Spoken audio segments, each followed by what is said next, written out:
2 ಕೊರಿಂಥ 3ನೇ ಅಧ್ಯಾಯ ವಚನ 1ರಿಂದ ಕೊನೆಯ ತನಕ.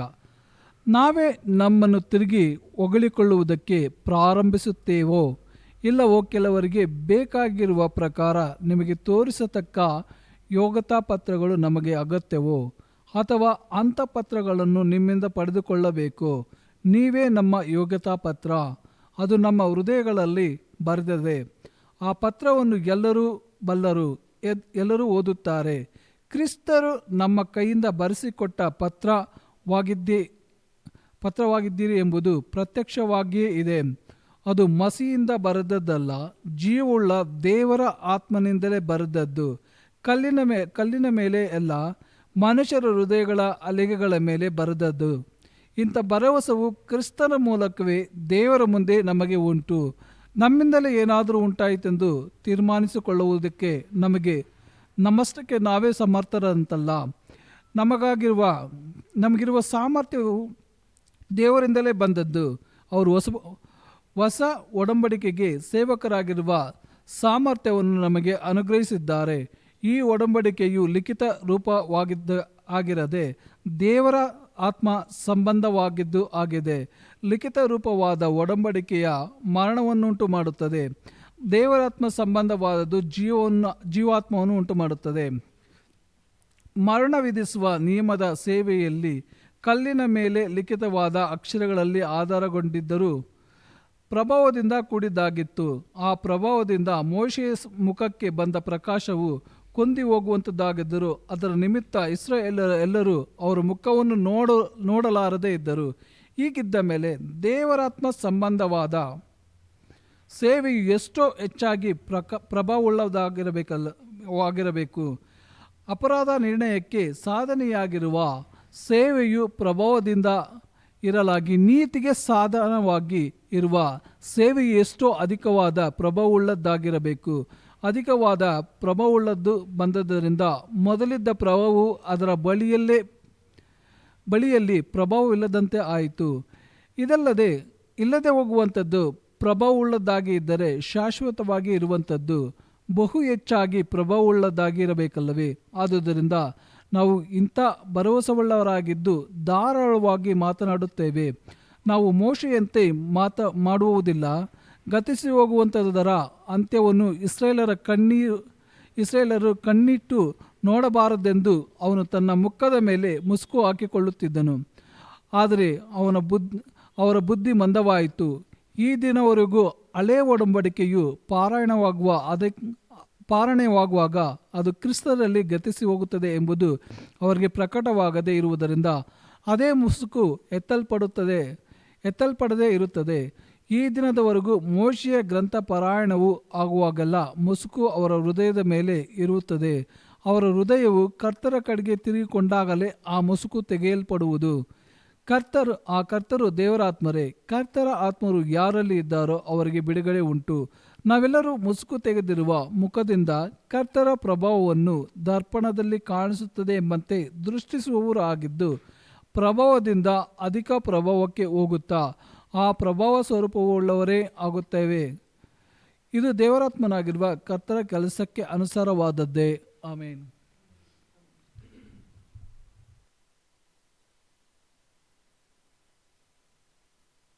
ಏನು ಕುರಿತಾಗಿ ಪೌಲ್ ಮಾತಾಡ್ತಾ ಇದ್ದಾರೆ? ನಾನು ಒಂದು 2-3 ಪಾಯಿಂಟ್ ನಿಮ್ಗೆ ಏನು ಅರ್ಥ ಆಯಿತು, ಒಂದು ಸಂಪೂರ್ಣ ಸಮ್ಮರಿಯಾಗಿ ಏನು ಅರ್ಥ ಆಯ್ತು ಅಂತ ಎಲ್ಲರೂ ಹೇಳಿ, ಆಮೇಲೆ ನಾವು ಮುಂದುವರೆದು ಹೋಗೋಣ.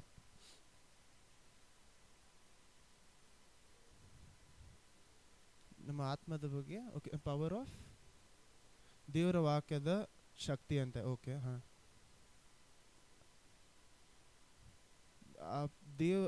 ಪವಿತ್ರ ಆತ್ಮರು ನಿಮ್ಮ ಒಂದು ಮಾಂಸದಲ್ಲಿ ಯಾವ ರೀತಿ ಕೆಲಸ ಮಾಡ್ತಾರೆ ಅಂತ ಹೇಳಿದ್ರು. ಓಕೆ, ನೀವೇನು ಹೇಳ್ತಾ ಇದ್ರಿ? ನಾನು ಆತ್ಮದ ಒಳಗಡೆ ಜೀವವನ್ನು ಕೊಟ್ಟಿದ್ದಾರೆ. ಓಕೆ, ಓಕೆ, ಹಳೆ ಒಡಂಬಡಿಕೆ ಕಾಲದಲ್ಲಿ. ಓಕೆ, ಮಾತಾಡಿ. ಕೊರಿಂಥಿಯನ್ಸ್ 1ನೇ ಅಧ್ಯಾಯ ವಚನ 18. ಶಿಲುಬೆಯ ವಿಷಯವಾದ ಮಾತು ನಾಶನದ ಮಾರ್ಗದಲ್ಲಿ ಇರುವವರಿಗೆ ಹುಚ್ಚು ಮಾತಾಗಿದೆ, ರಕ್ಷಣೆಯ ಮಾರ್ಗದಲ್ಲಿರುವ ನಮಗಾದರೂ ದೇವರ ಶಕ್ತಿಯಾಗಿದೆ. ಆಮೇನ್. ಈ ವಾಕ್ಯ ಏನು ಕೇಳ್ತಾ ಇದ್ದೀನಿ ಅಂದರೆ, ಎಷ್ಟೋ ಸತಿ ನಾವು ಪ್ರಾಮಿಸ್ ವರ್ಡ್ಸ್, ದೇವರ ವಾಗ್ದಾನಗಳನ್ನ ಕೊಡುವಾಗ ಅಥವಾ ಆಶೀರ್ವಾದವಾದ ವಾಕ್ಯಗಳು, ಈ ರೀತಿ ಆಶೀರ್ವಾದ ಪಡ್ಕೊಬೇಕು, ಇದು ಮಾಡ್ಬೇಕು, ಅದು ಮಾಡ್ಬೇಕು ಅಂತ ವಾಕ್ಯಗಳು ಹೇಳ್ಬೇಕಾದ್ರೆ ಜನರಿಗೆ ಏನಾಗುತ್ತೆ ಅಂದರೆ ಇಂಟ್ರೆಸ್ಟ್ ಏನಿರುತ್ತೆ, ಜಾಸ್ತಿ ಇರುತ್ತೆ ದೇವ್ರ ವಾಕ್ಯವನ್ನು ಕೇಳಿಸ್ಕೊಬೇಕಂತ. ಆವಾಗ ಯಾಕಂದರೆ ಅದೇನು ಮಾಡುತ್ತೆ, ನನ್ನ ಜೀವನದಲ್ಲಿ ಯಾವುದೋ ಒಂದು ರೀತಿಯಲ್ಲಿ ಏನು ಮಾಡುತ್ತೆ, ಪ್ರಾಕ್ಟಿಕಲ್ ಆಗಿ ನಾನು ಒಂದು ಮಾಂಸದ ರೀತಿಯಲ್ಲಿ ಏನೋ ಒಂದು ವಿಷಯ ದೇವ್ರ ಹತ್ರದಿಂದ ನಿಮ್ಗೆ ಆರೋಗ್ಯವಾಗಿ ಒಳ್ಳೆ ವಿಷಯನೇ ಇರ್ಬೋದು, ಅಂಥ ವಾಕ್ಯಗಳನ್ನು ಯಾವಾಗಲೂ ಏನು ಮಾಡ್ತೀವಿ ನಾವು ಜನರಾದ ನಾವು ಬೇಗನೆ ಅದನ್ನು ತುಂಬ ಗಮನ ಇಟ್ಟು ಕೇಳ್ತೀವಿ. ಯಾಕಂದರೆ ಇದೆಲ್ಲ ಮಾಡಿದ್ರೆ ನಾನು ಕರೆಕ್ಟಾಗಿ ಮಾಡಿದ್ರೆ ಈ ವಿಷಯ ನನಗೇನಾಗತ್ತೆ, ಸಿಗುತ್ತೆ. ಈ ವಾಕ್ಯ ನಾನು ಏನಕ್ಕೆ ಕೇಳ್ತಾ ಇದ್ದೀನಿ ಅಂದರೆ, ಇವತ್ತು ನಾವು ನೋಡ್ತಾ ಇರುವುದು ಮಾಂಸದ ಕುರಿತಾಗಿ ಯಾವುದೇ ಒಂದು ವಿಷಯ ನೀವು ದೇವ್ರ ಹತ್ರದಿಂದ ಪಡ್ಕೊಬೇಕನ್ನುವಂಥ ವಾಕ್ಯಗಳು ಅಲ್ಲ.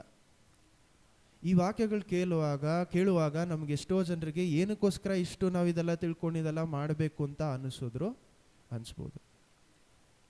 ಈ ವಾಕ್ಯ ಯಾಕೆ ಅಷ್ಟು ಮುಖ್ಯವಾಗಿ ನಾನು ಸ್ಪೆಸಿಫಿಕ್ ಆಗಿ ಹೇಳ್ತಾ ಇದ್ದೀನಿ ಅಂದರೆ, ನಮಗೆ ಎಷ್ಟೋ ಜನರಿಗೆ we like investing in the world. ನಮಗೇನೆಂದರೆ ಈ ಲೋಕದಲ್ಲಿ ನಾನು ಏನಾಗಿರಬೇಕು, ಚೆನ್ನಾಗಿರ್ಬೇಕು, ಲೋಕದಲ್ಲಿ ದೇವ್ರ ಹತ್ರದಿಂದ ಆಶೀರ್ವಾದಾಗಿರಬೇಕು. ನಾನು ಅದು ತಪ್ಪು ಅಂತ ಹೇಳ್ತಾನೆ ಇಲ್ಲ. ಇವತ್ತು ನಾವು ಭಿಕ್ಷಕರಾಗಿರೋ ದೇವ್ರು ಎಲ್ಲೂ ವಾಕ್ಯದಲ್ಲಿ ಇನ್ನು ಭಿಕ್ಷಕನಾಗಿದ್ರೇನೆ ದೇವ್ರು ನಿಮ್ಮನ್ನ ಏನು ಆಶೀರ್ವದಿಸ್ತಾರೆ, ಅಥವಾ ನೀವು ದೇವ್ರ ಹತ್ರವಾಗಿರ್ತೀರ ಅಂತ ದೇವ್ರ ವಾಕ್ಯದಲ್ಲಿ ಎಲ್ಲೂ ಇಲ್ಲ. ನಾನು ಆ ಥರ ಹೇಳ್ತಾ ಇಲ್ಲ. ಆದರೆ ಆತ್ಮದಲ್ಲಿ ನಾವು ಇನ್ವೆಸ್ಟ್ ಮಾಡ್ತಾ ಇಲ್ಲ, ನನ್ನ ಆತ್ಮದಲ್ಲಿ ನಾನು ಬೆಳೀತಾ ಇಲ್ಲ ಅಂದರೆ ನಾನು ಮಾಂಸದಲ್ಲಿ ಬೆಳೆದು ಲೋಕದಲ್ಲಿ ಬೆಳೆದು ಏನು ಉಪಯೋಗ ಇಲ್ಲ. ದೇವ್ರ ವಾಕ್ಯದಲ್ಲಿ ಏನು ಹೇಳ್ತಾರೆ, ಲೋಕವೆಲ್ಲ ಸಂಪಾದನೆ ಮಾಡಿಕೊಂಡು ಆತ್ಮವನ್ನು ನಷ್ಟ ಮಾಡಿಕೊಂಡ್ರೆ ಅವನಿಗೆ ಲಾಭ ಏನು. ಸೊ ಇವತ್ತು ನಾವು ನೋಡ್ತಾ ಇರುವಂಥ ಎಲ್ಲ ವಾಕ್ಯಗಳು ನಿಮ್ಮ ಆತ್ಮದಲ್ಲಿ ಬೆಳೆಯುವುದಕ್ಕಾಗಿ ಮಾತ್ರ. ನಿಮಗೆ ಅದು ಒಂದು ವೇಳೆ ಇಷ್ಟ ಆಗ್ತಾ ಇಲ್ಲ, ಒಂದು ವೇಳೆ ಅದು ಕೇಳಿಸ್ಕೊಳಕ್ಕೆ ಬೋರ್ ಹೊಡಿತಾ ಇದೆ, ಅಥವಾ ಏನು ಹೇಳ್ತೀರಾ, ಸಿಂಪಲ್ ಆಗಿ ಕೇಳಿಸ್ಕೊಳಕ್ಕೆ ಏನಾಗ್ತಾ ಇದೆ, ಏನಕ್ಕೆ ಇದು ನಾನು ತಿಳ್ಕೊಂಡು ಏನು ಮಾಡಲಿ ಅನ್ನುವಂಥ ಮೈಂಡ್ ಸೆಟ್ಟಲ್ಲಿ ನೀವಿದ್ರೆ, ಹಂಗಂದ್ರೆ ಏನು ಹೇಳ್ತಾರೆ, ನಮಗೆ ಇದು ತಿಳ್ಕೊಂಡು ನಾನು ಏನು ಮಾಡಲಿ, ನನಗೆ ಆಶೀರ್ವಾದ ಹೆಂಗೆ ಪಡ್ಕೊಬೇಕು, ನನ್ನ ಆರೋಗ್ಯ ಹೆಂಗೆ ಪಡ್ಕೊಬೇಕು, ಅಥವಾ ಬೇರೆ ವಿಷಯಗಳ ಕುರಿತಾಗಿ ಮಾತಾಡಿದ್ರೆ ಚೆನ್ನಾಗಿರುತ್ತೆ, ಇಂಟ್ರೆಸ್ಟಿಂಗ್ ಆಗಿರುತ್ತೆ ಅಂತ ಹೇಳುವಂಥ ಯಾರಾದ್ರಿದ್ರೆ ನೀವು ಮಲ್ಕೊಬೋದು ಅಥವಾ ಎದ್ದು ಹೋಗ್ಬೋದು. ನಾನು ತಪ್ಪಾಗಿ ಏನು ಹೇಳಲ್ಲ, ನಾನು ಏನು ಮಾತಾಡಲ್ಲ. ನಾನು ಹೇಳ್ತಾ ಇದ್ದೀನಿ ಅಂತ ಬೇಜಾರು ಮಾಡ್ಕೊಂಬಿಡಿ, ನಾನು ಓಪನ್ ಆಗಿ ಹೇಳ್ತಾ ಇದ್ದೀನಿ. ಯಾಕಂದರೆ ಎಲ್ಲರೂ ಹೇಳ್ತಾರೆ ಸಭೆಯಲ್ಲಿ ಯಾರಿಗೂ ಎದ್ದೋಗ್ಬೇಡ ಅಂತ ಹೇಳ್ತಾರೆ, ಆ ಥರ ಎಲ್ಲ ಹೇಳ್ಬಾರ್ದು ಅಂತ ಎಲ್ಲರೂ ಹೇಳ್ತಾರೆ. ನಾನು ಯಾಕೆ ಹೇಳ್ತಾ ಇದ್ದೀನಿ ಅಂದರೆ, ಈ ವಾಕ್ಯಗಳು ನೀವು ಕಷ್ಟಪಟ್ಟು ಇಲ್ಲಿ ಕೂತ್ಕೊಂಡು ಅಯ್ಯೋ ಈ ಸಭೆಗೆ ಬಂದ್ಬಿಟ್ಟೆ ನಾನು ಕೂತ್ಕೊಂಡು ಈ ವಾಕ್ಯ ಕೇಳಬೇಕಂತ ಯಾರು ವಾಕ್ಯ ಕೇಳಬಾರ್ದು. ಅಂಥ ಒಂದು ಮೈಂಡ್ ಸೆಟ್ಟಲ್ಲಿ ಕೂತ್ಕೊಂಡು ಕೇಳಿದ್ರೆ ಆ ವಾಕ್ಯ ನಿಮಗೂ ಉಪಯೋಗ ಆಗಲ್ಲ. ಸುಮ್ಮನೆ ನಾನು ವ್ಯರ್ಥವಾಗಿ ಏನು ಮಾಡ್ತಾ ಇದ್ದೀನಿ, ಬೀಜ ಹಾಕ್ತಾ ಇದ್ದೀನಿ. ಹಾಕುವಂಥ ಬೀಜ ಕರೆಕ್ಟಾಗಿ ಇರಬೇಕಂದ್ರೆ ಚೆನ್ನಾಗಿ ತಿಳ್ಕೊಳ್ಳಿ, ಇವತ್ತಿನ ವಾಕ್ಯಗಳು ಬರೀ ಆತ್ಮದಲ್ಲಿ ಬೆಳೆಯೋದಕ್ಕಾಗಿ ಮಾತ್ರ ಮಾತಾಡ್ತೇವೆ. Hallelujah, hallelujah. ಓಕೆ, ಸರಿ, ನಾವು ವಾಕ್ಯ ಹೋಗೋದಕ್ಕೆ ಮೊದಲು ಸ್ವಲ್ಪ ಹೊತ್ತು ಮಾತಾಡೋಣ. ದೇವರ ವಾಕ್ಯದಲ್ಲಿ ನಾವು ನೋಡಬೇಕಾದ್ರೆ ಸಿಂಪಲ್ ಆಗಿ ಒಂದೇ ಒಂದು ಪ್ರಶ್ನೆ ಕೇಳ್ತೀನಿ. ನಾವು ಯಾಕೆ ದೇವರ ವಾಕ್ಯನ ಓದ್ತೀವಿ ಎವ್ರಿ ಡೇ? ಓಕೆ, ಒಂದು ವಾಕ್ಯ ನಮ್ಮ ಆತ್ಮ ಉಜ್ಜೀವನ ಪಡಿಸೋದಕ್ಕೆ ಬೇಕು ಅಂದ್ರೆ ಓಕೆ, ಬೇರೆ ಪ್ರೈಮರಿ ರೀಸನ್ ಮಾತ್ರ, ಮೇನ್ ಪಾಯಿಂಟ್. ಹಾಂ, ದೇವರ ವಾಕ್ಯವೇ ಜೀವ ಆಗಿದೆ, ಕರೆಕ್ಟಾಗಿ ಹೇಳಿದ್ರು. ಓಕೆ, ಹಾಂ ಹಾಂ ಹಾಂ ಜೀವ ಹಾಂ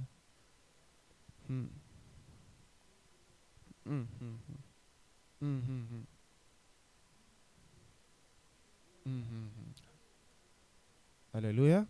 ಸೊ ನೋಡಿ, ನಿಮಗೆ ಅರ್ಥ ಆಗಿದೆ. ಮೇನ್ ಆಗಿ ನಾವು ದೇವರ ವಾಕ್ಯವನ್ನು ಓದ್ತಾ ಇರೋದಕ್ಕೆ ಕಾರಣನೇ ಏನು, ನನ್ನ ಆತ್ಮ ಬೆಳಿಬೇಕು, ನನ್ನ ಆತ್ಮ ಜೀವವಾಗಿರಬೇಕು ಅಂತ. ಯಾವ ರೀತಿ ನಾವು ದೇವರ ವಾಕ್ಯದಲ್ಲಿ ನೋಡಿ, ಯೇಸು ಕ್ರಿಸ್ತು ದೇವರ ವಾಕ್ಯದ ಕುರಿತಾಗಿ ಮೊದಲನೇ ಸಾರಿ ಇಲ್ಲಿ ಬೈಬಲಲ್ಲಿ ಮಾತಾಡಬೇಕಾದ್ರೆ ಏನು ಮಾತಾಡ್ತಾರೆ ಹೇಳಿ? ದೇವರ ವಾಕ್ಯದ ಕುರಿತಾಗಿ, ಅಂದರೆ about the word of god ಹೇಳಬೇಕಾದ್ರೆ ಯೇಸು ಕ್ರಿಸ್ತು ಎಲ್ಲಿ ಮಾತಾಡ್ತಾರೆ? ಚೆನ್ನಾಗಿ ಯೋಚನೆ ಮಾಡಿ ನೋಡಿ. ಅಲ್ಲ, ಅದು ಯೋಹಾನ ಬರೀತಾರೆ, ಓಕೆ. ಯೇಸು ಕ್ರಿಸ್ತು ತನ್ನ ಬಾಯಿಂದ ದೇವರ ವಾಕ್ಯದ ಕುರಿತಾಗಿ ಮಾತಾಡ್ತಾರೆ. ಫಸ್ಟ್ ಟೈಮ್ ಯೇಸು ಕ್ರಿಸ್ತು ಮಾತಾಡುವಾಗ ದೇವರ ವಾಕ್ಯದ ಕುರಿತಾಗಿ ಏನು ಮಾತಾಡ್ತಾರೆ ಹೇಳಿ? ಮನುಷ್ಯ ಫಸ್ಟು ಅವ್ರಿಗೆ ಬರೋ ಟೆಸ್ಟೇ ಅದೇ. ಹಲ್ಲೆಲೂಯಾ. ಮೊದಲನೇ ಟೆಸ್ಟೇ ಅವ್ರಿಗೇನು ಬರ್ತಾ ಇದೆ, ನೀ ರೊಟ್ಟಿಯನ್ನು ಏನು ಮಾಡು, ಕಲ್ಲನ್ನು ಏನು ಮಾಡು, ರೊಟ್ಟಿಯಾಗಿ ಮಾಡು. ಅವಾಗ ಇಮ್ಮಿಡಿಯೇಟಾಗಿ ಅಲ್ಲಿ ದೇವರ ವಾಕ್ಯ ಏನು ಬರುತ್ತೆ, ಅವ್ರ ದೇವ್ರು ಏನು ಹೇಳ್ತಾರೆ, ಯೇಸು ಕ್ರಿಸ್ತು, ಮನುಷ್ಯ ಆಹಾರದಿಂದ ಮಾತ್ರ ಬದುಕುವುದಿಲ್ಲ, ದೇವರ ವಾಕ್ಯ. ಸೊ ಮನುಷ್ಯನ ಮಾಂಸ ಜೀವಂತವಾಗಿರ್ಬೇಕಂದ್ರೆ ಏನು ಬೇಕು? ಆಹಾರ, ರೊಟ್ಟಿ, ಆಹಾರ. ಮಾಂಸ ಆತ್ಮ ಅಲ್ಲ. ನಿಮ್ಮ ಬಾಡಿ ಜೀವಂತವಾಗಿರ್ಬೇಕಂದ್ರೆ ನಾವೇನು ಮಾಡಬೇಕು? ಊಟ ಮಾಡಬೇಕು, ನೀರು ಕುಡಿಬೇಕು. ಎರಡು ಇಲ್ಲದೆ ಹೋದರೆ ನಾವು ಜೀವಂತವಾಗಿರೋಕ್ಕೆ ಸಾಧ್ಯ ಇಲ್ಲ. ಅದೇ ರೀತಿ ನಿಮ್ಮ ಆತ್ಮ ಜೀವಂತವಾಗಿರ್ಬೇಕಂದ್ರೆ ನಮಗೇನು ಬೇಕು? ದೇವರ ವಾಕ್ಯ ಅನ್ನೋದೇ ನಮ್ಗೆ ಊಟ. ಹಲ್ಲೆಲೂಯಾ. ನಮ್ಮ ಎಷ್ಟು ಜನ ಒಂದು ದಿವಸ ಫುಲ್ ಊಟ ಇಲ್ಲದೆ ಇದ್ಬಿಡ್ತೀವಿ, ಅಥವಾ ಫಾಸ್ಟಿಂಗ್. ಓಕೆ, ನೀವು ಉಪವಾಸ ಇರ್ತೀರಾ ಬಿಡ್ತೀರಾ ಬೇಡ, ಎಷ್ಟೋ ಜನ ಉಪವಾಸನೇ ಇರಲ್ಲ, ಅದು ಬೇರೆ ವಿಷಯ. ಆದರೆ ಎಷ್ಟು ಜನ ಡೈಲಿ ಒಂದು ವೇಳೆ ನಾನು ಊಟ ಮಾಡದೆ ನಾನು ಇದ್ಬಿಡ್ತೀನಿ ಅಂತ ಎಷ್ಟು ಜನ ಇದ್ದೀವಿ? ತುಂಬ ಕಡಿಮೆ. ಭಿಕ್ಷೆ ಊಟ ಮಾಡೋಕ್ಕೆ ಗತಿ ಇಲ್ಲದೆ ಇರೋದು ಬೇರೆ, ಊಟ ಇದ್ದೂ ಇಲ್ಲ ನಾನು ಮಾಡಲ್ಲ. ಏನೋ ಪ್ರಾಬ್ಲಮ್ ಇದ್ದರೆ ಆ ಥರ ಮಾಡ್ತೀವಿ. ಇಲ್ಲಾಂದರೆ ನಾವು ಏನು ಮಾಡ್ತೀವಿ, ಅಟ್ಲೀಸ್ಟ್ ಒಂದು ದಿವಸಕ್ಕೆ 2 ಸತಿ ಆದರೂ ಊಟ ಮಾಡೇ ಮಾಡ್ತೀವಿ. ಇಲ್ಲಾಂದ್ರೆ ಏನು ಹೇಳ್ತೀವಿ, ಅಯ್ಯೋ ನನಗೆ ಹಸಿತಾ ಇದೆ.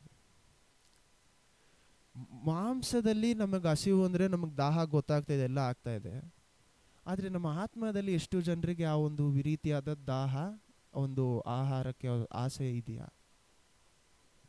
ದೇವರ ವಾಕ್ಯ. ಯಾಕಂದರೆ ನಮ್ಗೆ ಯಾಕೆ ಆಸೆ ಇಲ್ಲ ಅಂದರೆ, ಇವಾಗ ನೋಡಿ, ನಿಮಗೆ ಗೊತ್ತು, ಆ ಒಂದು ಊಟ ಮಾಡಿಲ್ಲ ಅಂದರೆ ನನಗೊಂದು ಫೀಲಿಂಗ್ ಬರುತ್ತೆ. ಏನು ಫೀಲಿಂಗು? ಹೊಟ್ಟೆ ಹಸಿತಾ ಇದೆ ಅಂತ. ಆದರೆ ಆತ್ಮದಲ್ಲಿ ನೀವು ಊಟ ಮಾಡಿಲ್ಲ ಅಂದರೆ ನಿಮ್ಗೆ ಯಾವುದೇ ರೀತಿಯಾದ ಫೀಲಿಂಗು ಬರಲ್ಲ. ಒಂದು ವೇಳೆ ನಾವು ಕಂಟಿನ್ಯೂಸ್ ಆಗಿ ಓದ್ತಾ ಇದ್ದು ಒಂದು ದಿವಸ ಬಿಟ್ಬಿಟ್ರೆ ಏನಾಗುತ್ತೆ, ಅಯ್ಯೋ ಇವತ್ತು ನಾನು ದೇವ್ರ ವಾಕ್ಯ ಓದಿಲ್ಲ, ಅಯ್ಯೋ ದೇವ್ರ ವಾಕ್ಯ, ಆ ಥರ ಅದು ಬೇರೆ ಫೀಲಿಂಗ್. ಅದು ಅದ್ರ ಕುರಿತಾಗಿ ಮಾತಾಡ್ತಾ ಇಲ್ಲ. ಆದರೆ ನಮ್ಮ ಎಷ್ಟೋ ಜನರಿಗೆ ನಮ್ಮ ಆತ್ಮ ಸಾಯ್ತಾ ಇದೆ, ಜೀವಂತವಾಗಿದೆ ಅಂತಾನೆ ಗೊತ್ತಾಗಿಲ್ಲ. ಯಾಕಂದರೆ ಆತ್ಮ ಸಾಯೋದು ಒಂದು ದಿವಸದಲ್ಲಿ ಹಿಂಗೆ ನಡೆದುಬಿಟ್ರೆ ನಮ್ಗೆ ಗೊತ್ತಾಗ್ಬಿಡುತ್ತೆ. ನೀವು ಸಡನ್ನಾಗಿ ಕೈ ಕಾಲು ಮುರ್ಕೊಂಡ್ರೆ ಏನಾಗುತ್ತೋ, ಅಯ್ಯೋ ಕೈ ಮುರಿದೋಯ್ತು ಅಂತ ಗೊತ್ತಾಗುತ್ತೆ. ಇದೇ ನೀವು ಸ್ವಲ್ಪವಾಗಿ ನಿಮ್ಮ ಮಸಲ್ ಹೋಗಿ ಸ್ವಲ್ಪವಾಗಿ ನೀವು ವೆಯ್ಟ್ ಕಡಿಮೆ ಆಗ್ತಾ ಇದ್ದಾರೆ ಅಂದರೆ ನಿಮ್ಗೆ ಏನಾಗಲ್ಲ, ಅದು ಗೊತ್ತೇ ಆಗಲ್ಲ.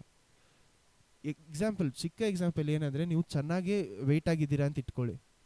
ನಿಮ್ಮನ್ನು ಡೈಲಿ ನೋಡೋರ್ಗೆ ಏನು ಗೊತ್ತಾಗಲ್ಲ, ಆ ವ್ಯತ್ಯಾಸ ಅದೇ ಸಡನ್ನಾಗಿ ಯಾರೋ ಒಬ್ರು ಬಂದು ನೋಡುವಾಗ ಏನು ಹೇಳ್ತಾರೆ, ನಿಮ್ಮ ವೆಯ್ಟು ಇಷ್ಟು ಕಡಿಮೆ ಆಗಿ, ಏನಾಯಿತು, ಊಟ ಮಾಡ್ತಾ ಇಲ್ವಾ?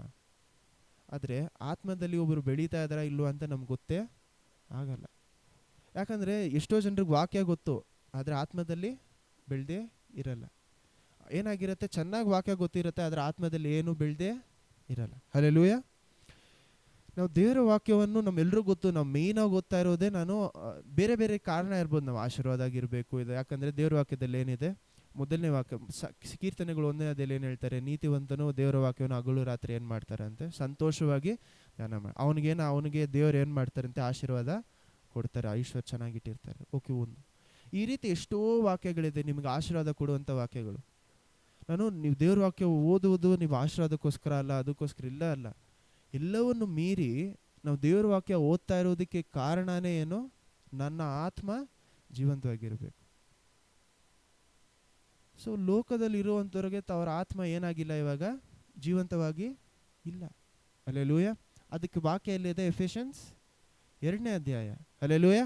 ಎಫೆಷನ್ಸ್ 2ರಲ್ಲಿ ಏನು ಹೇಳ್ತಾರೆ, ಪೌಲ್ ಏನಂತ ಬರೀತಾರೆ, ಈ ಲೋಕದ ಆಳುವಂಥವನು ಅವನೇನು ಮಾಡಿದಾನಂತೆ, ನಿಮ್ಮ ಮೇಲೆ ಅವನು ನಮ್ಮ ಪಾಪಗಳ ನಿಮಿತ್ತವಾಗಿ ನಾವು ಏನಾಗಿದ್ದೀವಿ. ಎಲ್ಲರೂ ಓದೋಣ. ಎಫೆಷನ್ಸ್ 2ನೇ ಅಧ್ಯಾಯದಲ್ಲಿ 1ನೇ ವಾಕ್ಯ ಅನ್ಕೊಳ್ತೀನಿ ನೋಡಿ, 1-2. ಎಫಿಷಿಯನ್ಸ್ 2ನೇ ಅಧ್ಯಾಯ ವಚನ 1-2. ಎಫಿಷಿಯನ್ಸ್ 2ನೇ ಅಧ್ಯಾಯ ವಚನ 1-2. ಅವರು ಅಪರಾಧಗಳ ಮತ್ತು ಪಾಪಗಳ ದೆಸೆಯಿಂದ ಸತ್ತವರಾಗಿದ್ದ ನಿಮ್ಮನ್ನು ಸಹ ಬದುಕಿಸಿದರು.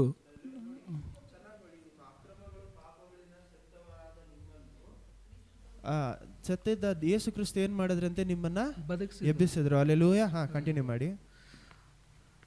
ಬದುಕಿಸಿದರು. ನೀವು ಪೂರ್ವದಲ್ಲಿ ಅಪರಾಧಗಳನ್ನು ಪಾಪಗಳನ್ನು ಮಾಡುವವರಾಗಿದ್ದು ಇಹಲೋಕ ಆಚಾರಕ್ಕೆ ಅನುಸಾರವಾಗಿ ನಡೆದುಕೊಂಡಿರಿ. ಮಂಡಲದಲ್ಲಿ ಅಧಿಕಾರ ನಡೆಸುವ ಅಧಿಪತಿಗೆ, ಅಂದರೆ ನಂಬದೇ ಇಲ್ಲದವರನ್ನು ಅವಿಧೇಯತೆಗೆ ಈಗ ಪ್ರೇರೇಪಿಸುವ ಆತ್ಮನಿಗೆ ಅನುಸಾರವಾಗಿ ನಡೆದುಕೊಂಡಿರಿ. ನಾವೆಲ್ಲರೂ ಪೂರ್ವದಲ್ಲಿ ಅವಿಧೇಯರಾಗಿದ್ದು ಸತ್ತೋಗಿದ್ವಿ. ನಮ್ಮ ಮೇಲೆ ಆಡಳಿತ ಮಾಡ್ತಿದ್ದು ಯಾರಂತೆ? ಪಿಶಾಚಿ. ಸಿಂಪಲ್ ಆಗಿ ಹೇಳ್ತಾ ಇದ್ವಿ, ನಮ್ಮ ಮೇಲೆ ಅಥಾರಿಟಿ ಇದ್ದಿದ್ದು ಯಾರಿಗೆ? ಪಿಶಾಚಿಗೆ.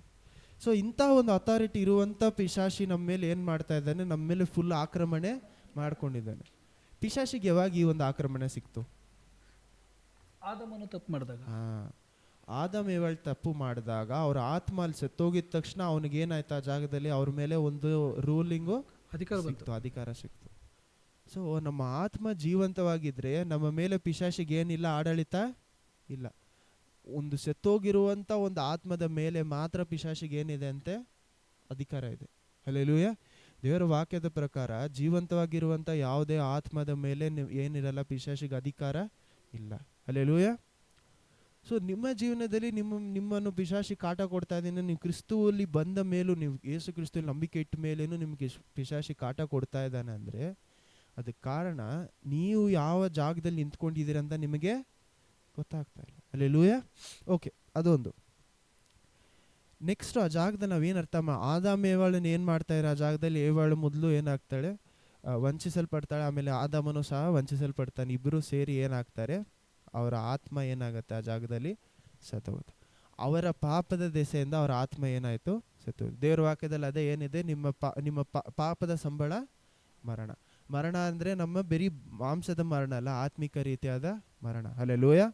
ಸೊ ಈ ಒಂದು ಮರಣ ಆ ಜಾಗದಲ್ಲಿ ಆಗಬೇಕಾದ್ರೆ ಅವಾಗಲೇ ಯೇಸು ಕ್ರಿಸ್ತು ಏನು ಮಾಡ್ತಾ ಇದ್ದಾರೆ, ಅವಾಗಲೇ ದೇವರ ಆ ಜಾಗದಲ್ಲಿ ಏನು ಹೇಳ್ತಾ ಇದ್ದಾರೆ, ಈ ಒಂದು ಹೆಂಗಸಿನ ಮೂಲಕ ಬರುವ ಆ ಒಂದು ವಿಧೆಯಿಂದ ಬರುವಂಥ ಆ ಒಂದು ಮಗ, ಆ ಒಂದು ಮನುಷ್ಯ ಏನು ಮಾಡ್ತಾನಂತೆ, ಆ ಸಂತಾನ ಏನು ಮಾಡುತ್ತಂತೆ, ಪಿಶಾಚಿ ಕಾಲನ್ನು ಸ್ನೇಕ್, ಹಾವು ಕಾಲನ್ನು ಹಿಡಿಯೋಕೆ ಹೋಗುತ್ತೆ. ಆವಾಗ ಆ ಒಂದು ಜಾಗದಲ್ಲಿ ದೇವರು ಏನಂತ ಹೇಳ್ತಾರೆ, ಆ ಒಂದು ತುದಿಯಿಂದ ಏನು ಮಾಡುತ್ತೆ, ಇಮ್ಮಡಿಯಿಂದ ಏನಾಗತ್ತಂತೆ, ಆ ಒಂದು ತಲೆಯನ್ನು ಜಜ್ತಾರೆ ಅಂತ ದೇವ್ರ ವಾಕ್ಯದಲ್ಲಿ ಇದೆ. ಇದು ಓದ್ಬಿಡೋಣ.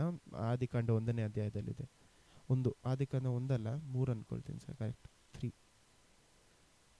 3ನೇ ಅಧ್ಯಾಯ 3rd ಚಾಪ್ಟರ್ 16 15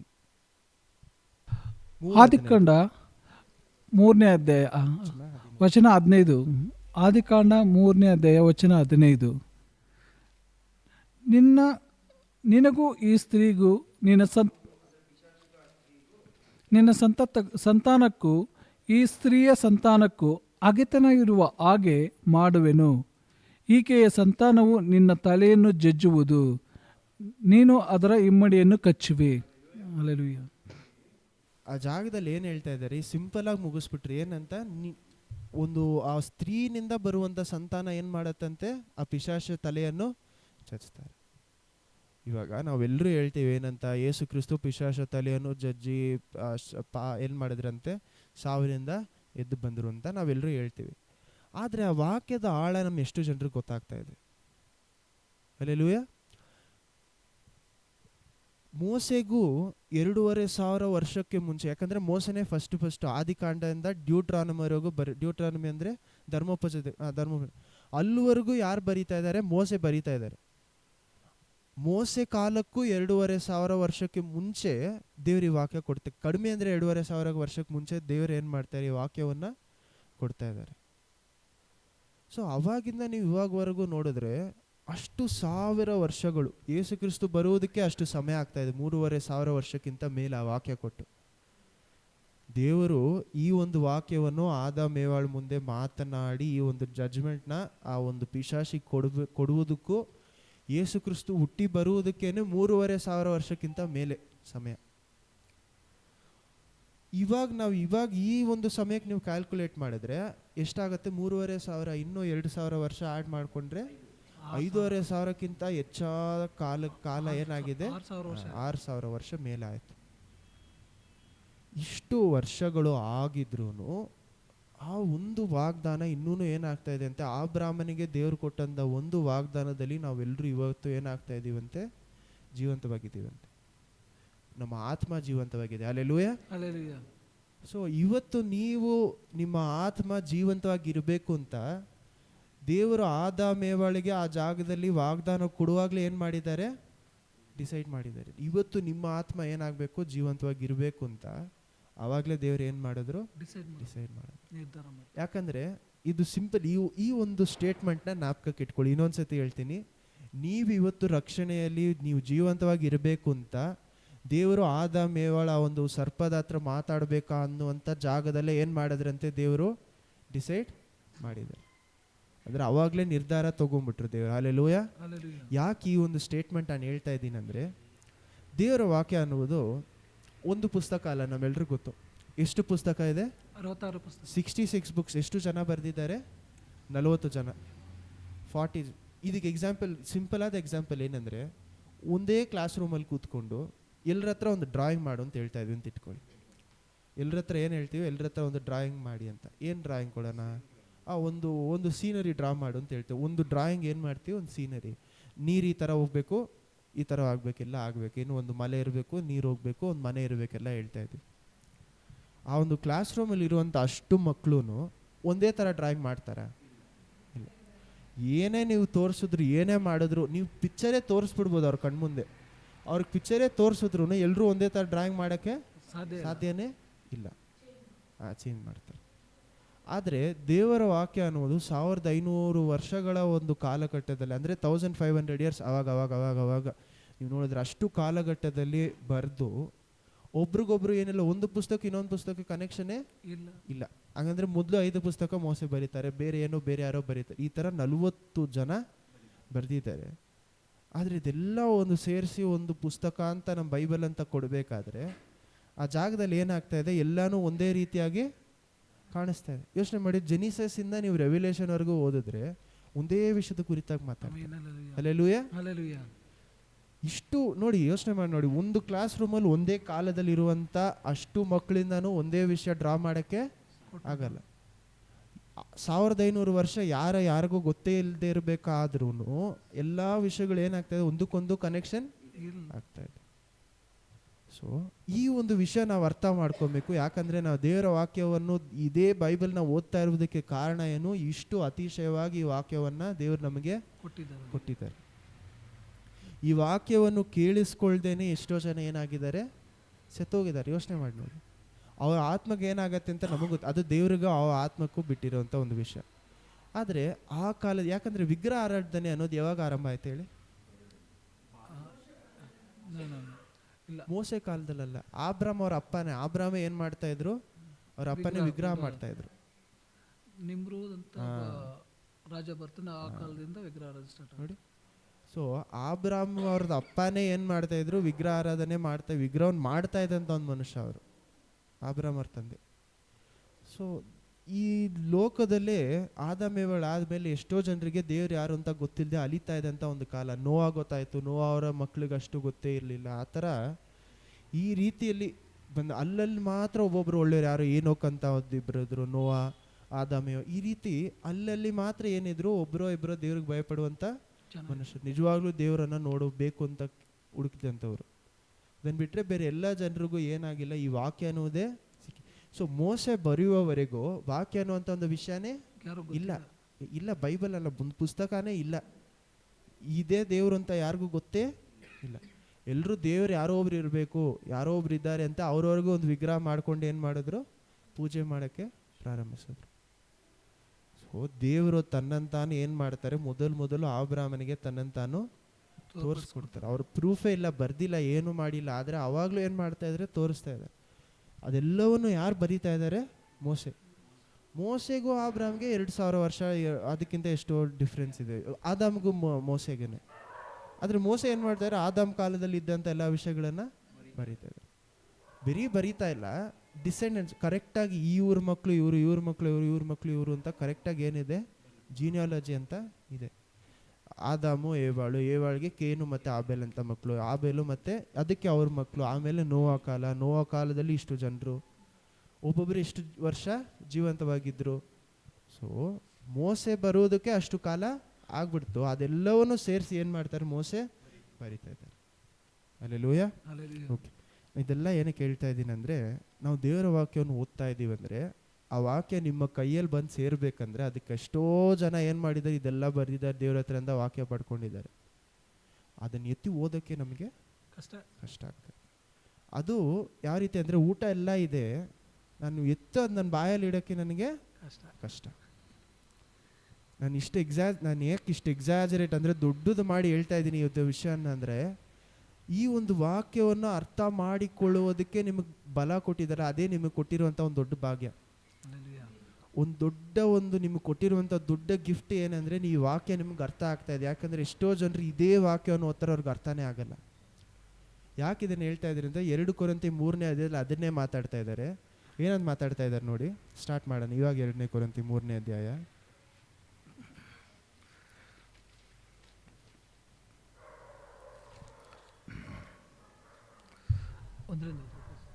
8ನೇ ವಾಕ್ಯದಿಂದ ಓದಿ. 7 ಓದಿ, ಪರವಾಗಿಲ್ಲ. ಸೆಕೆಂಡ್ ಕೊರಿಂಥಿಯನ್ಸ್ 3ನೇ ಅಧ್ಯಾಯ ವಚನ 7ರಿಂದ,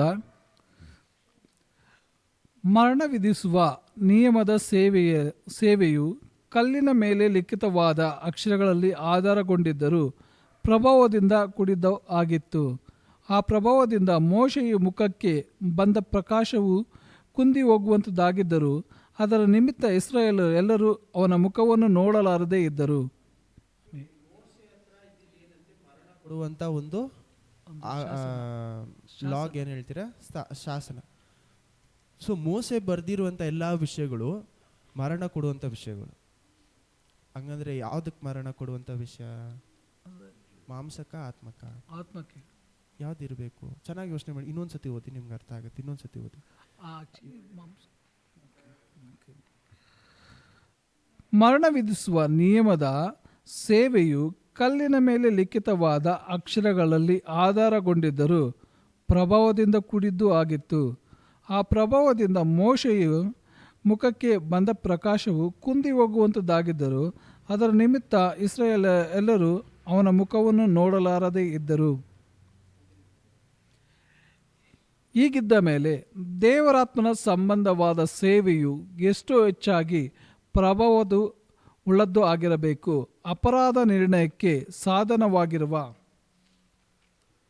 ಸೇವೆಯು ಪ್ರಭಾವದಿಂದ ಇರಲಾಗಿ ನೀತಿಗೆ ಸಾಧನವಾಗಿ ಇರುವ ಸೇವೆಯು ಎಷ್ಟೋ ಅಧಿಕವಾದ ಪ್ರಭಾವವುಳ್ಳದ್ದು ಆಗಿರಬೇಕು.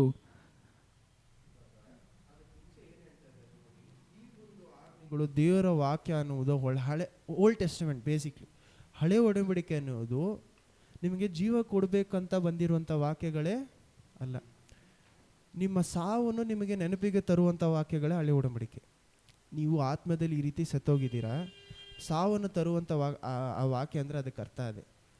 ನಾವೆಲ್ಲರೂ ಹೇಳ್ತೀವಿ ದೇವರ ವಾಕ್ಯ ಏನಾಗಿದೆ, ಜೀವವಾಗಿ ಇದೆ. ಹಲ್ಲೆಲೂಯಾ, ಆತ್ಮವು ಜೀವವಾಗಿಯೂ ಇದೆ. ಸೊ ಈ ಒಂದು ಹಳೆ ಒಡಂಬಡಿಕೆ ಎನ್ನುವುದು ನಿಮಗೆ ಸಾವು ಯಾವ ರೀತಿ ತಂದು ಕೊಡ್ತು? ಎಚ್ಚರಿಕೆ ಕೊಡ್ತಾ ಇಲ್ಲ. ಇಲ್ಲಿ ನೋಡಿ ಕ್ಲಿಯರ್ ಆಗಿ ಏನು ಬರೀತಾ ಇದ್ದಾರೆ, ನಿಮಗೆ ಸಾವು ತಂದು ಕೊಟ್ಟಿದ್ದು ಈ ಹಳೆ ಒಡಂಬಡಿಕೆ. ನಿಮಗೆ ಸಾವು ಕೊಟ್ಟಿದ್ದು ಈ ಒಂದು ಕಟ್ಟಳೆಗಳು. ಹಳೆ ಒಡಂಬಡಿಕೆಯನ್ನು ಬಿಟ್ಬಿಡಿ, ಕಟ್ಟಳೆಗಳು ನಿಮಗೇನು ತಂತು? ಸಾವು ತಂದು. ಯಾವ ರೀತಿ? ನಿಮ್ಮ ಆತ್ಮಕ್ಕೆ ಸಾವು ಅಂತ ನಾವು ಇಟ್ಕೊಳ್ಳೋಣ. ಯಾವ ರೀತಿ ತಂದು ಕೊಡ್ತು? ದೇವ್ರ ವಾಕ್ಯನ ಕೇಳಿ ಅದಂತೆ ನಡೆಯದೆ ಹೋದ್ರೆ ಅದಕ್ಕೆ ನಾವು ಆ ವಾಕ್ಯಗಳು ನಮಗೆ ಏನಾಗುತ್ತೆ, ಉರ್ಲಾಗ್ತಾ ಇತ್ತು. ಓಕೆ, ಇವ್ರು ಹೇಳಿದ್ರು ದೇವರ ವಾಕ್ಯವನ್ನು ನಾವು ಕೇಳಿ ಅದನ್ನು ನಾವು ಅದರ ಪ್ರಕಾರ ನಡೆಯದೆ ಹೋದರೆ ನಮ್ಮ ಆತ್ಮಕ್ಕೆ ಅದು ಸಾವು ತರ್ತಾ ಇತ್ತು ಅಂತ ಹೇಳ್ತಾ ಇದ್ದಾರೆ. ಓಕೆ, ಅಲ್ಲ, ಆ ವಾಕ್ಯಕ್ಕೆ ಅರ್ಥ ಇದೆ. ಆತ್ಮಕ್ಕೆ ಸಾವು ನಮಗೆ ಕೊಡ್ತಾ ಇತ್ತು ಅಂದರೆ, ಸಾವು ತರ್ತಾ ಇದೆ ಅಂದರೆ ನಿಮ್ಮ ಆತ್ಮಕ್ಕೆ ಸಾವು ಕೊಡ್ತಾ ಇತ್ತು ಅಂತ ಅದು ಅರ್ಥ. ಅದನ್ನೇ ಹೇಳ್ತಾ ಇದ್ದಾರೆ, ನಿಮ್ಮ ಆತ್ಮ ಸತ್ತೋಗಿತ್ತು ಅಂತ. ಅದೇ ಎಲ್ಲಿ ಹೇಳ್ತಾ ಇದ್ದಾರೆ? ಪೌಲ್ ಅದನ್ನೇ ಹೇಳ್ತಾ ಇದ್ದಾರೆ. ಸೊ ನಮ್ಮ ಆತ್ಮಕ್ಕೆ ಸಾವಿಲ್ಲ ಅಂದರೆ ಆ ರೀತಿ ಸಾವು ಕುರಿತಾಗಿ ಮಾತಾಡ್ತಾ ಇಲ್ಲ. ಅಂದರೆ ನಮಗೆ ಅಳಿವಿಲ್ಲ. ಆತ್ಮವನ್ನು ಏನು ಮಾಡೋಕ್ಕಾಗಲ್ಲ, ಡಿಸ್ಟ್ರಾಯ್ ಮಾಡೋಕ್ಕಾಗಲ್ಲ. ಆತ್ಮ ಅನ್ನೋದು ಇದ್ದೇ ಇರುತ್ತೆ ಯಾವಾಗಲೂ. ಆದರೆ ಅದು ನಿಮಗೆ ಅದು ಜೀವಂತವಾಗಿದೆಯಾ ಸತ್ತೋಗಿದೆಯಾ ಅನ್ನೋದು ಬೇರೆ ವಿಷಯ. ಎಕ್ಸಾಂಪಲ್ ಇನ್ನೂ ಸಿಂಪಲಾಗಿ ಕೊಡಬೇಕಾದ್ರೆ, ಬಾಡಿ ಇರ್ಬೋದು, ಬಾಡಿ ಏನಾಗಲ್ಲ. ಎಕ್ಸಾಂಪಲ್ಗೆ ಬಾಡಿ ಅನ್ನೋದೇ ಆತ್ಮ ಅಂತ ಇಟ್ಕೊಳ್ಳಿ. ಸೊ ಈ ದೇಹ ಅನ್ನೋದು ಏನು ಮಾಡ್ಬೋದು, ಡಿಸ್ಟ್ರಾ ಆಗದೆ ಇರ್ಬೋದು ಅಂತ ಎಕ್ಸಾಂಪಲ್ಗೆ ಇಟ್ಕೊಳ್ಳಿ. ಆ ರೀತಿ ಆತ್ಮ. ಸೊ ಈ ಒಂದು ಆತ್ಮಕ್ಕೆ ಜೀವ ಇದ್ದರೂ ಇಲ್ಲದೆ ಇದ್ದರೂ ಆತ್ಮ ಅನ್ನೋದು ಜೀವ ಇದೆ ಅಂದರೆ ಅದಕ್ಕೆ ಅರ್ಥ ಏನಂದರೆ, ಎಷ್ಟೋ ಜನರಿಗೆ ಬ್ರೈನ್ ಡೆಡ್ ಆಗಿರುತ್ತೆ ಅಥವಾ ಏನಾಗಿರುತ್ತೆ ಕೆಲಸ, ಅವ್ರು ಜೀವಂತವಾಗಿರ್ತಾರೆ, ಕೋಮದಲ್ಲಿರ್ತಾರೆ. ಎಕ್ಸಾಂಪಲ್ ಜೀವಂತವಾಗಿರ್ತಾರೆ, ಅದರಿಂದ ಏನು ಮಾಡೋಕ್ಕೆ ಆಗಲ್ಲ, ಏನೂ ಮಾಡೋಕ್ಕೆ ಆಗಲ್ಲ. ಇದ್ದಾರೆ, ಜೀವಂತವಾಗಿದ್ದಾರೆ, ಅವರಿಂದ ಏನು ಮಾಡೋಕ್ಕೆ ಆಗಲ್ಲ.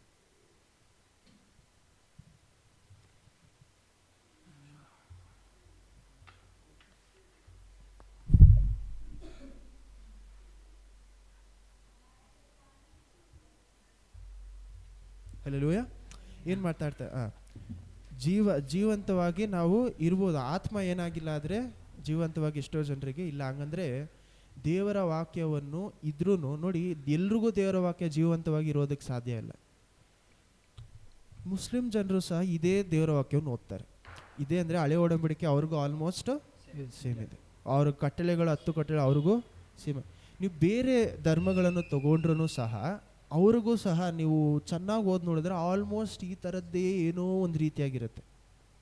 ಹಲ್ಲೆಲೂಯಾ. ಆಲ್ಮೋಸ್ಟ್ ಈ ಥರದ್ದೇ ಏನೋ ಒಂದು ರೀತಿಯಲ್ಲಿ ಇರುತ್ತೆ. ನೀವು ಚೆನ್ನಾಗಿ ಆಳವಾಗಿ ಓದಿದ್ರೆ ದೇವರ ವಾಕ್ಯದಲ್ಲಿ ಇರುವಂಥ ರೀತಿಯಲ್ಲೇ ಸ್ವಲ್ಪ ಬೇರೆ ರೀತಿಯಲ್ಲಿರುತ್ತೆ. ಮೇಯ್ನಾಗಿ ಹೇಳ್ತಾ ಇದ್ದೀನಿ, ಕಾನ್ಸೆಪ್ಟ್ ಮೇಯ್ನಾಗಿ ಹೇಳ್ತಾ ಇದ್ದೀನಿ. ಎಲ್ಲ ಧರ್ಮಗಳಲ್ಲೂ ಆಲ್ಮೋಸ್ಟ್ ಸೇಮ್ ಆಗಿರುತ್ತೆ. ಯಾಕಂದರೆ ದೇವರ ವಾಕ್ಯ ಅನ್ನುವುದು ಈ ಕಟ್ಟಳೆಗಳನ್ನು ದೇವರು ಬರೆದಿದ್ದು ಮೋಸೆ ಕಾಲದಲ್ಲಿ, ಯಾವುದು 10 ಕಟ್ಟಳೆಗಳಿರಲಿ ಬೇರೆ ಎಲ್ಲ ಇರಲಿ. ಆದರೆ ರೋಮನ್ಸ್ 1 ಮತ್ತು 2ನೇ ಅಧ್ಯಾಯದ ಪ್ರಕಾರ ಆ ಒಂದು ಕಟ್ಟಳೆಗಳನ್ನು ದೇವರು ನಮ್ಮ ಮನಸ್ಸಲ್ಲೇ ಏನು ಮೊರಾಲಿಟಿ ಅಂದರೆ ನಮಗೆ ದೇವ್ರ ವಾಕ್ಯ ಗೊತ್ತಿಲ್ಲದೆ ಇದ್ರೂ ಒಬ್ರನ್ನ ಸಾಯಿಸೋದು ತಪ್ಪು ಅಂತ ನಮಗೇನಾಗತ್ತೆ ಅರ್ಥ ಆಗತ್ತೆ. ನಿಮಗೆ ಎಕ್ಸಾಂಪಲ್, ನೀವು ಒಂದು ವೇಳೆ ಕ್ರಿಸ್ತುವಲ್ಲಿ ಬಂದೇ ಇಲ್ಲ, ಕಟ್ಟಳೆಗಳನ್ನು ಓದಲೇ ಇಲ್ಲ, ಹಂಗಿದ್ರೂ ನಿಮ್ಮ ಮನಸ್ಸಲ್ಲಿ ಮನಸ್ಸಾಕ್ಷಿ ಅಂತ ಒಂದು ಇದೆ. ಹಲ್ಲೆಲೂಯಾ. ಎಲ್ರಿಗೂ ಇದೆ.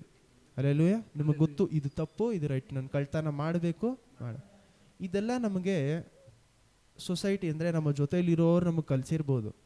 ಅದನ್ನು ಮೀರಿ ನೀವು ನೋಡಿದ್ರೂ ಒಳಗಡೆ ಏನಿದೆ, ನಮ್ಮ ಮನಸ್ಸಾಕ್ಷಿ ಅಂತ ಒಂದು ಇದೆ. ಹಲ್ಲೆಲೂಯಾ. ಇದು ನಾನು ಯಾಕೆ ಹೇಳ್ತಾ ಇದ್ದೀನಿ ಅಂದರೆ, ನಾವು ಜೀವಂತವಾಗಿ ಇರುವುದಕ್ಕೂ ಸತ್ತೋಗಿರೋದಕ್ಕೂ ವ್ಯತ್ಯಾಸ ಏನಂದರೆ, ಎಷ್ಟೋ ಜನರಿಗೆ ಈ ವಾಕ್ಯ ಎಲ್ಲ ಗೊತ್ತು, ಎಲ್ಲರೂ ಓದ್ಬೋದು ಈ ವಾಕ್ಯ, ಆದರೆ ಈ ವಾಕ್ಯ ಎಲ್ರಿಗೂ ಜೀವ ಕೊಡುವಂಥ ವಿಷಯವಾಗಿ ಇರುವುದಕ್ಕೆ ಸಾಧ್ಯ ಇಲ್ಲ. ಜೀವ, ಆ ವಾಕ್ಯ ನಿಮಗೆ ಜೀವ ಕೊಡಬೇಕಂದ್ರೂ ನಿಮ್ಮಲ್ಲಿ ಪವಿತ್ರ ಆತ್ಮರು ಇರಬೇಕು. ನಾವು ಒಂದು ಇಂಪಾರ್ಟೆಂಟ್ ಪಾಯಿಂಟ್ನ ಮಿಸ್ ಮಾಡಿದ್ರಿ. ನೀವು 2ನೇ ಕೊರಿಂಥಿ 3ನೇ ಅಧ್ಯಾಯ ಓದಬೇಕಾದ್ರೆ ಮುಖ್ಯವಾದ ಒಂದು ಪಾಯಿಂಟ್ನ ಮಿಸ್ ಮಾಡಿಬಿಟ್ರಿ. ಆ ಪಾಯಿಂಟ್ ಏನಂದರೆ, ಅಲ್ಲಿ ಹೇಳ್ತಾರಲ್ಲ, ಮೋಸೆ ಮುಖವನ್ನು ಏನು ಮಾಡ್ಕೊಂಡಿದ್ರು, ಆ ಒಂದು ಮಹಿಮೆ ಅವ್ರಿಗೆ ಕಾಣಿಸ್ಬಾರ್ದು ಅಂತ ಏನು ಮಾಡಿದ್ರು, ಪರದೆ ಹಾಕಿ ಕ್ಲೋಸ್ ಮಾಡಿದ್ರು ಅಂತ. ಅಲ್ಲೊಂದು ವಿಷಯ ಪೌಲ್ ಏನು ಬರೀತಾರೆ ಅಂದರೆ, ಇವತ್ತು ಸಹ ಮೋಸೆ ಬರೆದಿರುವಂಥ ವಾಕ್ಯಗಳನ್ನು ಓದುವವರಿಗೆ ಆ ಪರದೆ ಅವ್ರ ಮನಸ್ಸನ್ನು ಏನು ಮಾಡಿದೆ ಅಂತೆ, ಮುಚ್ಚಲ್ಪಟ್ಟಿದೆ. ಆ ಪರದೆನ ನಮ್ಮಿಂದ ತೆಗಿಯೋಕ್ಕೆ ಆಗಲ್ಲ. ನಿಮ್ಮಿಂದ ಆಗಲಿ ನನ್ನಿಂದ ಆಗಲಿ ನಿಮ್ಮ ಮನಸ್ಸಲ್ಲಿರುವಂಥ ಪರದೆಯನ್ನು ನಿಮ್ಮಿಂದ ತೆಗಿಯೋಕ್ಕೆ ಆಗಲ್ಲ. ದೇವರು ಅದನ್ನೇ ಹೇಳ್ತಾರಲ್ಲ, ಆ ವಾಕ್ಯಕ್ಕೆ ಅರ್ಥ ಇದೆ, ಎಲ್ಲಿ ದೇವರ ಆತ್ಮ ಇದೆಯೋ ಆ ಜಾಗದಲ್ಲಿ ಅವರಿಗೆ ಬಿಡುಗಡೆ ಅನ್ನುವ ವಾರ್ತೆಗೆ ಅರ್ಥ, ಎಲ್ಲಿ ದೇವರ ಆತ್ಮ ಇರ್ತಾರೋ ಆ ಜಾಗದಲ್ಲಿ ನಿಮ್ಮ ಮನಸ್ಸಿನ ಮೇಲೆ ಇರುವಂಥ ಪರದೆ ಏನಾಗತ್ತಂತೆ, ಓಪನ್ ಆಗುತ್ತೆ. ಹಲ್ಲೆಲೂಯಾ. ಆ ವಾಕ್ಯಕ್ಕೆ ಅರ್ಥ ಇದೆ. ಪರದೆ ನಿಮಗೆ, ನೀವು ಆ ವಾಕ್ಯ ನೆತ್ಕೊಂಡೋಗಿ ಎಲ್ಲೆಲ್ಲೋ ಯೂಸ್ ಮಾಡ್ತಾರೆ. ಎಲ್ಲಿ ಮಾಡ್ತಾರೆ, ಪಿಶಾಚಿ ಓಡಿಸ್ಬೇಕಾದ್ರೆ ಏನು ಹೇಳ್ತಾರೆ, ದೇವರ ಆತ್ಮ ಎಲ್ಲಿದೆಯೋ ಅಲ್ಲಿ ಬಿಡುಗಡೆ ಉಂಟು. ಆ ವಾಕ್ಯಕ್ಕೆ ಅರ್ಥ ಅದು ಅಲ್ಲ. ಆ ವಾಕ್ಯದ ಅರ್ಥನೇ ಏನು, ಎಲ್ಲಿ ದೇವರ ವಾಕ್ಯ ಇದೆಯೋ ಆ ಜಾಗದಲ್ಲಿ ಪವಿತ್ರಾತ್ಮರಿದ್ದರೆ ನಿಮ್ಮ ಮನಸ್ಸಿನ ಮೇಲೆ ಇರುವಂಥ ಒಂದು ತೆರೆ ಏನಾಗಬೇಕು, ಓಪನ್ ಆಗಬೇಕು. ಹಲ್ಲೆಲೂಯಾ. ಆ ತೆರೆ ಓಪನ್ ಆದ್ರೇನೆ ದೇವರ ವಾಕ್ಯದಲ್ಲಿ ಇರುವಂಥ ಆಳ ನಿಮಗೆ ಅರ್ಥ. ಅದು ವೆರಿ ಚಾನ್ಸ್, ಆಪರ್ಚುನಿಟಿ ನಿಮ್ಗೆ ಅರ್ಥ ಮಾಡ್ಕೊಳ್ಳೋದಕ್ಕೆ. ಎಷ್ಟೋ ಜನ ಜೀವಮಾನ ಪೂರ್ತಿ ದೇವರ ವಾಕ್ಯವನ್ನು ಹೇಳ್ತಾರೆ, ದೇವರ ವಾಕ್ಯವನ್ನು ಕೇಳಿಸ್ಕೊಳ್ತಾರೆ, ಅವರಲ್ಲಿ ಏನಿರಲ್ಲ, ಜೀವಂತವಾಗಿ ಅವರು ಎಷ್ಟೋ ಜನ ಕ್ರಿಸ್ತನ್ ಬಿಟ್ಟು ದೂರ ಹೋಗಿರೋರಿಗೆ ಯಾಕೆ ಯೇಸು ಕ್ರಿಸ್ತು ಬಗ್ಗೆ ಕತೆ ಗೊತ್ತಿಲ್ವಾ, ಅಥವಾ ಯೇಸು ಕ್ರಿಸ್ತು ಜೀವಂತ ಬಂದರು, ಶಿಲುಬೆಯಲ್ಲಿ ಸತ್ತರು, ಎದ್ದು ಬಂದರು ಅಂತ ಗೊತ್ತಿಲ್ವಾ? ಎಲ್ಲರೂ ಗೊತ್ತಿರುವಂಥ ವಿಷಯನೇ, ಯಾರಿಗೂ ಹೊಸ ವಿಷಯ ಅಲ್ಲ ಯೇಸು ಕ್ರಿಸ್ತು ಶಿಲುಬೆಯಲ್ಲಿ ಹಾಕಲ್ಪಟ್ರು ಅನ್ನೋದು. ಆದರೆ ಅದನ್ನೇ ಆ ವಾಕ್ಯದಲ್ಲಿ ಏನು ಹೇಳ್ತಾರೆ, 1ನೇ ಕೊರಿಂಥಿ 1ನೇ ಅಧ್ಯಾಯ 18ನೇ ವಾಕ್ಯದಲ್ಲಿ ಏನು ಹೇಳ್ತಾರೆ, ಈ ಒಂದು ವಾಕ್ಯ ಆತ್ಮದಲ್ಲಿ ಸತ್ತೋಗಿರೋರಿಗೆ ಇದು ಏನಂತೆ, ಮೂರ್ಖತನ ಅಂತಾರೆ. ಹಲ್ಲೆಲೂಯಾ. ಕ್ರಿಸ್ತುವಿನ ಒಂದು ರಕ್ಷಣೆ ಅನ್ನುವುದು ಕ್ರಿಸ್ತುವಲ್ಲೇ ಇರ್ಬೋದು. ಅವರು ಅಂದರೆ ಅವರು ಕ್ರಿಶ್ಚಿಯನ್ ಅಂತ ಅವ್ರನ್ನ ಅವ್ರು ಏನು ಮಾಡ್ಬೋದು, ಕರ್ಕೊಬೋದು, ಕರಿಬೋದು, ಅವ್ರನ್ನ ಅದನ್ನು ಹೇಳ್ಕೊಬೋದು ಅವ್ರ ಆಚೆ. ಆದರೆ ಈ ವಾಕ್ಯ ಅವ್ರಿಗೆ ಏನಾಗುತ್ತೆ, ಮೂರ್ಖತನ, ಫೂಲಿಶ್ನೆಸ್ ಅಂತಾರೆ. God's word is foolishness to those they do not care. ಅಂದರೆ ಅವ್ರಿಗೆ ಅರ್ಥ ಏನಂದರೆ, ನಿಜವಾಗ್ಲೂ ದೇವ್ರ ಮೇಲೆ ಅವ್ರಿಗೆ ವಿಶ್ವಾಸ ಅನ್ನೋದೇ ಇಲ್ಲ. ವಾಕ್ಯ ಗೊತ್ತು, ಕತೆ ಗೊತ್ತು, ಏನೇನು ನಡೆದಿದೆ ಎಲ್ಲ ಗೊತ್ತು, ಎಲ್ಲ ಗೊತ್ತಿದ್ರೂ ಈ ವಾಕ್ಯ ಅವ್ರಿಗೆ ವ್ಯರ್ಥ. ಸೊ ವಾಕ್ಯ ಗೊತ್ತಿದ್ರೆ ಮಾತ್ರ ನಿಮಗೆ ರಕ್ಷಣೆ ಆಗ್ಬಿಡುತ್ತೆ ಅಂತ ನಾವು ತಪ್ಪಾಗಿ ಅರ್ಥ ಮಾಡ್ಕೊಬಾರ್ದು. ರಕ್ಷಣೆ ಅನ್ನೋದು ಯೇಸು ಕ್ರಿಸ್ತುವಿನ ಮೇಲೆ ನಂಬಿಕೆ ಇಡುವುದರಿಂದ ಮಾತ್ರ ಬರುತ್ತೆ. ಹಲ್ಲೆಲೂಯಾ. ಇದಕ್ಕೂ ಆಮೇಲೆ ನಾವು ವಾಕ್ಯ ನೋಡೋಣ. ಆದರೆ ಈ ಜಾಗದಲ್ಲಿ ನಾನು ಇಷ್ಟು ಡೀಟೇಲ್ ಆಗಿ ಒಂದು ವಿಷಯನ ಯಾಕೆ ಹೇಳ್ತಾ ಇದ್ದೀನಿ ಅಂದರೆ, ಈ ಪರದೆ ಅನ್ನೋದು ನಮ್ಮ ಮನಸ್ಸನ್ನು, ಎಷ್ಟೋ ಜನರ ಮನಸ್ಸನ್ನು ಏನು ಮಾಡಿರುತ್ತೆ, ಮುಚ್ಚಾಕಿದೆ ಅಂತ ಹೇಳ್ತಾರೆ. ಇವಾಗ ಆ ಪರದೆ ಮುಚ್ಚೋಗಿದ್ರೆ ನಮ್ಮಿಂದ ಏನು ಇವಾಗ ಮೋಸೆ ಕಾಲದಲ್ಲಿ ಇದ್ದಿದ್ದು ಏನಂತೆ, ಅಳಿದು ಹೋಗುವಂಥ ವಾಕ್ಯ. ಅದಕ್ಕೆ ಅರ್ಥ ಇದೆ. ಮೋಸೆ ಕಾಲ, ನೀವು ಗಲಾಷಿಯನ್ಸ್ 1, 2, 3 ಮನೇಲಿ ಹೋಗಿ ಓದಿ ನೋಡಿ. ಮೋಸೆ ಕಾಲದಲ್ಲಿ ಮೋಸೆ ಮೂಲಕ ದೇವರು ಕೊಟ್ಟಿರುವಂಥ ವಾಕ್ಯಗಳು ಅಳಿದು ಹೋಗುವಂಥ ವಾಕ್ಯಗಳು. ಪರ್ಮನೆಂಟ್ ಆಗಿರುವಂಥ ವಿಷಯ. ಯಾಕಂದರೆ ಲಾ ಅನ್ನೋದಂದರೆ ದೇವರ ವಾಕ್ಯ ಅಂದರೆ ಆ ಒಂದು ಕಟ್ಟಳೆಗಳು ಈ ಲೋಕದಲ್ಲಿ ಇರುವವರೆಗೂ ಮಾತ್ರ ನಮಗೇನಾಗುತ್ತೆ ಕೊಟ್ಟಿರ್ತಾರೆ. ಯಾಕಂದರೆ ಬಲಿ ಕೊಡಬೇಕನ್ನುವುದು, ಇದು ಕೊಡುವುದು, ಅದು ಕೊಡೋದಲ್ಲ. ಬರುವಂಥ ಲೋಕದಲ್ಲಾಗಿರಲಿ ಈ ಕಾಲದಲ್ಲೂ ಸಹ ನಾವು ಅದನ್ನು ಮಾಡ್ತಾ ಇಲ್ಲ. ಹಳೆ ಒಡಂಬಡಿಕೆಯಲ್ಲಿದ್ದಂಥ ಒಂದು ವಿಷಯ ಅದು. ಆದರೆ ಹೊಸ ಒಡಂಬಡಿಕೆ ಬಂದ ಮೇಲೆ ಆ ಸ್ಯಾಕ್ರಿಫೈಸ್ ಅನ್ನೋದು ಯಾರು ಆಗ್ಬಿಟ್ರು? ಯೇಸು ಕ್ರಿಸ್ತು ನಮಗೆ ಆಗ್ಬಿಟ್ರು. ಸೊ ಆ ಒಂದು ಲಾ ಅನ್ನೋದು ಅಳಿದು ಹೋಗುವಂಥ ಒಂದು ವಾರ್ತೆ. ನಮಗೆ ಕೊಟ್ಟಿರುವಂಥ ಹೊಸ ಅಂದರೆ ಅಳಿದು ಹೋಗುವುದಂದರೆ ಅದು ನಮ್ಗೆ ಇನ್ಮೇಲೆ ಯೂಸ್ ಆಗದೇ ಇರುವಂಥ ಒಂದು ವಿಷಯವಾಗಿ ಮಾರ್ಪಡುತ್ತೆ ಫ್ಯೂಚರಲ್ಲಿ. ಇವಾಗ ನಮಗೆ ಬೇಕಾ ವಾಕ್ಯ? ಯಾಕಂದರೆ ನಮಗೆ ಲಾ ಏನು ಅಂದರೆ ದೇವರು ಕೊಟ್ಟಿರುವಂಥ ಕಟ್ಟಳೆಗಳು ಏನು ಅಂತ ನಮಗೆ ಗೊತ್ತಿದ್ರೇನೆ ನಮ್ಮ ಪಾಪ ನಮಗೇನಾಗತ್ತಂತೆ ಅರಿವಾಗತ್ತೆ. ಹಲ್ಲೆಲೂಯಾ. ಹಲ್ಲೆಲೂಯಾ. ಸೊ ಈ ಕಾಲದಲ್ಲಿ ನಮಗೆ ದೇವರ ವಾಕ್ಯದಲ್ಲಿ ಹಳೆಯ ಒಡಂಬಡಿಕೆಯಲ್ಲಿ ಇರುವಂಥ ಕಟ್ಟಳೆಗಳನ್ನುವುದು ನಮ್ಮ ಪಾಪಗಳು ನಮಗೆ ತಿಳಿಸಿಕೊಡುವುದಕ್ಕೆ ಮಾತ್ರ ಅಷ್ಟೇ. ಹಲ್ಲೆಲೂಯಾ. ಹಲ್ಲೆಲೂಯಾ. ಅದರಲ್ಲಿ ಇರುವಂಥ ಪನಿಷ್ಮೆಂಟ್ ನಿಮ್ಮ ಮೇಲೆ ಬರಲ್ಲ. ಸೊ ಆ ಪನಿಷ್ಮೆಂಟ್ ಬರಲ್ಲ ಅಂತ ಆ ಪಾಪ ನಾವು ಹೋಗಿ ಮಾಡ್ಬೋದಾ? ಹಳೆ ಒಡಂಬಡಿಕೆ ಪ್ರಕಾರ ಒಬ್ಬನನ್ನು ಕೊಲೆ ಮಾಡಿದ್ರೆ ನಿನ್ನನ್ನು ಸಹ ಏನು ಮಾಡಬೇಕು? ನಿನ್ನನ್ನು ಸಹ ಸಾಯಿಸಬೇಕು ಅಂತ ದೇವರು ಅದು. ಕತ್ತಿಯಿಂದ ಮಾಡಿದವನು ಕತ್ತಿಯಿಂದಾನೇ ಸಾಯಿಸಬೇಕು. ಒಂದು ವೇಳೆ ಈ ರೀತಿ ಕೊಲೆ ಮಾಡಿರುವಂಥ ಯಾರೋ ಒಂದು ಮನುಷ್ಯ ನಿಮ್ಮ ಕಣ್ಮುಂದೆ ಬಂದು ಅವನು ಯೇಸು ಕ್ರಿಸ್ತುವನ್ನು ಸ್ವೀಕರಿಸಿಕೊಂಡ್ರೆ ಅಂಥ ಒಂದು ಮನುಷ್ಯನನ್ನು ದೇವರು ಕ್ಷಮಿಸಲ್ಲ. ಅದಕ್ಕೆ ಬೆಸ್ಟ್ ಎಕ್ಸಾಂಪಲ್ ಎಲ್ಲಿದೆ? ಯೇಸು ಕ್ರಿಸ್ತು ಶಿಲುಬೆಯ ಮೇಲೆ ಇರಬೇಕಾದ್ರೆ ಪಕ್ಕದಲ್ಲಿ ಇಬ್ಬರು ಯಾರನ್ನು ಇಟ್ಕೊಂಡಿದ್ರು? ಕಳ್ಳರನ್ನ. ಯೇಸು ಕ್ರಿಸ್ತು ಬದಲಾಗಿ ಅವರ ಪೊಸಿಷನಲ್ಲಿ ಯಾರನ್ನ ರಿಲೀಸ್ ಮಾಡ್ತಾರೆ? ಬರಬ್ಬನ. ಹಲ್ಲೆಲೂಯಾ. ಸೊ ಯೇಸು ಕ್ರಿಸ್ತು ಎಂಥ ಪೊಸಿಷನ್ ತೊಗೊಳಕ್ಕೆ ಬಂದರೂ ಕೊಲೆ ಮಾಡಿದವರು ಮತ್ತು ಪಾಪ ಮಾಡಿದವರು ಮತ್ತು ಕಳ್ತನ ಮಾಡಿ ಇಂಥ ಒಂದು ಜನರ ಪೊಸಿಷನಲ್ಲಿ ಹೋಗಿ ಏನು ಮಾಡ್ತಾ ಇದ್ದಾರೆ? ಯೇಸು ಕ್ರಿಸ್ತು ಸಾಯ್ತಾರೆ. ಅದಕ್ಕೆ ಅರ್ಥ ಏನಂದರೆ ಯಾರೋ ಒಬ್ರು ಕೊಲೆ ಮಾಡಿದ್ದಕ್ಕೆ ಬದಲಾಗಿ ಅವರು ಜೀವವನ್ನು ಏನು ಮಾಡೋದಂತೆ ಆ ಜಾಗದಲ್ಲಿ ತ್ಯಾಗ ಮಾಡಿದ್ರು. ಸೊ ದೇವರ ಒಂದು ನ್ಯಾಯ ಆ ಜಾಗದಲ್ಲಿ ಏನಾಗಿಲ್ಲ, ಕಡಿಮೆ ಆಗಿಲ್ಲ. ದೇವರ ಅವರ ನ್ಯಾಯವನ್ನು ಬೇರೆ ರೀತಿಯಲ್ಲಿ ತೀರಿಸ್ತಾ ಇದ್ದಾರೆ. ಯಾರ ಮೇಲೆ ತೀರಿಸ್ತಾ ಇದ್ದಾರೆ? ಯೇಸು ಕ್ರಿಸ್ತನ ಮೇಲೆ. ಸೊ ಇವತ್ತು ನಾವು ಎಷ್ಟೋ ಜನ ಏನು ಮಾಡ್ತೀವಿ ಅಂದರೆ, ದೇವರೇ ನಾನು ತಪ್ಪು ಮಾಡಿಬಿಟ್ಟೆ ನಿಮ್ಮ ಹತ್ರ ಬರಲ್ಲ ಅಂತ ಕೂತ್ಕೊಂಡ್ಬಿಡ್ತಾರೆ. ಎಷ್ಟೋ ಜನ ದೇವ್ರ ಹತ್ರ ಬಿಟ್ಟು ಏನು ಮಾಡ್ತಾರೆ? ದೂರ ಹೋಗ್ಬಿಡ್ತಾರೆ. ನಾನು ಇಷ್ಟು ಪಾಪ ಮಾಡಿದ್ದೀನಿ, ನನ್ನನ್ನೆಲ್ಲ ದೇವ್ರು ಏನು ಮಾಡೋಕ್ಕೆ ಉಪಯೋಗ ಮಾಡೋಕ್ಕೆ ಆಗಲ್ಲ, ಅಥವಾ ನಾನು ರಕ್ಷಣೆಯಲ್ಲಿ ಇರುವುದಕ್ಕೆ ನನಗೆ ಲಾಯಕ್ಕೆ ಇಲ್ಲ. ಆದರೆ ಅದಕ್ಕೆ ಅರ್ಥ ಏನಂದರೆ, ನಾನು ಮೊದಲು ರಕ್ಷಣೆಯಲ್ಲಿ ಇರುವುದಕ್ಕೆ ನಾನು ಲಾಯಕ್ಕಿತ್ತು, ಇವಾಗ ನನಗೆ ಯೋಗ್ಯತೆ ಇಲ್ಲ. ಆರಂಭದಿಂದ ನಿಮ್ಮ ಜೀವನ ಆರಂಭದಿಂದ ನೀವು ಕೊನೆಯವರೆಗೂ ಯಾವತ್ತೂ ನೀವು ರಕ್ಷಣೆಗೆ ಯೋಗ್ಯತರಾಗೋದಕ್ಕೆ ಸಾಧ್ಯನೇ ಇಲ್ಲ. ಯಾಕಂದರೆ ನಮ್ಮ ಗುಣ ಹುಟ್ಟುವಾಗಲೇ ನಾವೇನಾಗಿದ್ದೀವಿ? ನಾವು ಹುಟ್ಟುವಾಗಲೇ ನಮ್ಮ ಆತ್ಮ ಸೆತ್ತಿನೇ ಹುಟ್ಟುತ್ತಾ ಇದ್ದೀವಿ. ಹಲ್ಲೆಲೂಯಾ. ಪಾಪದಲ್ಲೇ ಹುಟ್ಟಿದ್ದೀವಿ ಅನ್ನೋದಕ್ಕೆ ಅರ್ಥ ಏನಂದರೆ, ನಿಮ್ಮ ಆತ್ಮ ಸೆತ್ತೇನೆ ಹುಟ್ಟುತ್ತಾ ಇರೋದು. ಯಾರೂ ಜೀವಂತವಾದ ಆತ್ಮದಿಂದ ಹುಟ್ಟಿಲ್ಲ. ಆದಾಮೇವಾಳ ಆದ ಮೇಲೆ ಬೇರೆ ಯಾರೂ ಜೀವಂತವಾದ ಆತ್ಮದಿಂದ ಹುಟ್ಟಿಲ್ಲ. ಅವರೂ ಸಹ ಆತ್ಮ ಏನಾಯಿತು? ಸತ್ತೋಯ್ತು. ಅಬ್ರಹಾಮನನ್ನು ದೇವರು ನೀತಿವಂತರು ಅಂತ ಕನ್ಸಿಡರ್ ಮಾಡಿದೆ. ಯಾಕಂದರೆ ನೀತಿವಂತನಲ್ಲಿ ಮಾತ್ರ ಆತ್ಮ ಜೀವಂತವಾಗಿರೋಕ್ಕೆ ಸಾಧ್ಯ. ಅಬ್ರಹಾಮನ್ ನೀತಿವಂತನಾಗಿದ್ದು ಯಾವ ರೀತಿ? ದೇವರಾದ ಕರ್ತರನ್ನು ನಂಬಿದಕ್ಕೋಸ್ಕರ. ಹಲ್ಲೆಲೂಯಾ. ಗಲಾಷನ್ಸ್ಗೆ ಹೋಗೋಣ. ಗಲಾಷನ್ಸ್ 2ನೇ ಅಧ್ಯಾಯ. ಗಲಾತಿಯರಿಗೆ ಬರೆದಂಥ ಒಂದು ಸುವಾರ್ತೆ 2ನೇ ಅಧ್ಯಾಯ. ನಾನು ಹೇಳ್ತೀನಿ ಯಾವ್ಯಾವ ವಾಕ್ಯ ಓದಬೇಕು ಅದನ್ನು ಮಾತ್ರ ಓದಿ, ಎಲ್ಲ ಓದೋಕ್ಕೆ ಸಮಯ ಅಲ್ಲ.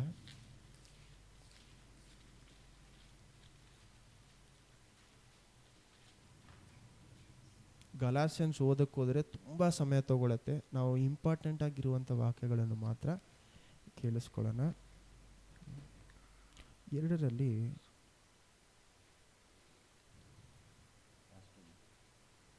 ಲಾಸ್ಟಲ್ಲಿ ಇರುತ್ತೆ ನೋಡಿ, 15 ಓದಿ. 15 2ನೇ ಅಧ್ಯಾಯ 15ರಿಂದ.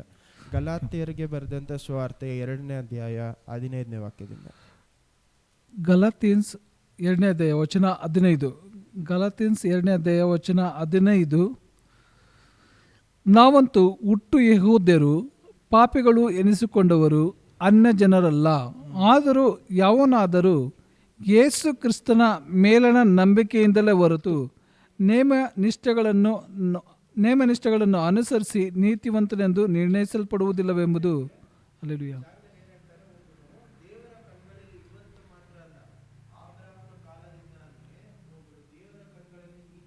ಅಂತ ನೋಡುವುದಕ್ಕೆ ಒಂದೇ ಒಂದು ಕಾರಣ ಏನೋ, ಅವ್ನು ದೇವರ ಮೇಲೆ ಇಟ್ಟಿರುವಂಥ ನಂಬಿಕೆ. ಹೊಸ ಒಡಂಬಡಿಕೆಯಲ್ಲಿ ನಾವು ಯೇಸು ಕ್ರಿಸ್ತುವಿನ ಮೇಲೆ ಇಟ್ಟಿರುವಂಥ ನಂಬಿಕೆಯಿಂದ ಮಾತ್ರ ನಾವೇನಂತ ಕನ್ಸಿಡರ್ ಆಗ್ತಾ ಇದೀವಿ? ದೇವರ ಮಕ್ಕಳು. ನೀತಿವಂತರು ಅಂತ. 3ನೇ ಅಧ್ಯಾಯದಲ್ಲಿ 6ನೇ ವಾಕ್ಯ ಓದಿ, ಅದಾದ್ಮೇಲೆ ತಿರುಗಿ ಇಲ್ಲಿಗೆ ಬರೋಣ. 3ನೇ ಅಧ್ಯಾಯ 6ನೇ ವಾಕ್ಯ. ಗಲಾತ್ಯನ್ಸ್ 3ನೇ ಅಧ್ಯಾಯ ವಚನ 6. ಕೇಳಿ ನಂಬಿದ್ದರಿಂದಲೇ ಅಬ್ರಹಾಮನು ದೇವರನ್ನು ನಂಬಿದನು. ನಂಬಿದ್ದರಿಂದನೇ ದೇವರ ವಾಕ್ಯವನ್ನು ಅವನು ಕೇಳಿ ಆ ವಾಕ್ಯವನ್ನು ನಂಬಿದ್ದ ನೀತಿವಂತನೆಂದನು. ನಂಬಿದ್ದರಿಂದಲೇ ಅಬ್ರಹಾಮನು ದೇವರನ್ನು ನಂಬಿದನು, ಆ ನಂಬಿಕೆ ಅವನ ಲೆಕ್ಕಕ್ಕೆ ನೀತಿ ಎಂದು ಎಣಿಸಲ್ಪಟ್ಟಿತು. ನೀತಿವಂತನು ನೋಡ್ಬೇಕಂದ್ರೆ ಇಬ್ರು 11ನೇ ಅಧ್ಯಾಯದಲ್ಲಿ ಹೋಗಿ ನೋಡ್ಕೊಂಬುದು, ವಿಶ್ವಾಸದಿಂದ ನೀತಿವಂತರಾಗುತ್ತೆ ಯಾವ ರೀತಿ. 11, 12.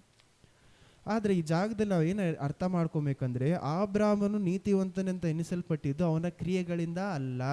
ಹಲ್ಲೆಲೂಯಾ. ಅಬ್ರಹಾಮನು ನೀತಿವಂತನಾಗಿದ್ದು ಅವನ ಕ್ರಿಯೆಗಳಿಂದ ಅಲ್ಲ. ಯೋಬಿಗೆ ಅಷ್ಟು ಕಷ್ಟ ಬಂದಿದ್ದಕ್ಕೆ ಕಾರಣ, ಯೋಬ್ ಏನು ಅನ್ಕೊಂಡಿದ್ದ, ಅವನು ನೀತಿವಂತನಾಗಿದ್ದಕ್ಕೆ ಕಾರಣ ಅವನ ಕ್ರಿಯೆಗಳು ಅಂತ. ಅವನ ನಂಬಿಕೆ ದೇವ್ರ ಮೇಲೆ ಇಲ್ಲ. ಅವನೇನು ಹೇಳ್ತಾ ಇದ್ದಾನೆ, ನಾನು ನೀತಿವಂತನಾಗಿರ್ಬೇಕು. ಅವನೆಲ್ಲ ಟ್ರೈ ಮಾಡ್ತಾನೆ, ಅವನ ಸ್ಟ್ರೆಂತಲ್ಲಿರೋ ಎಲ್ಲಾನು.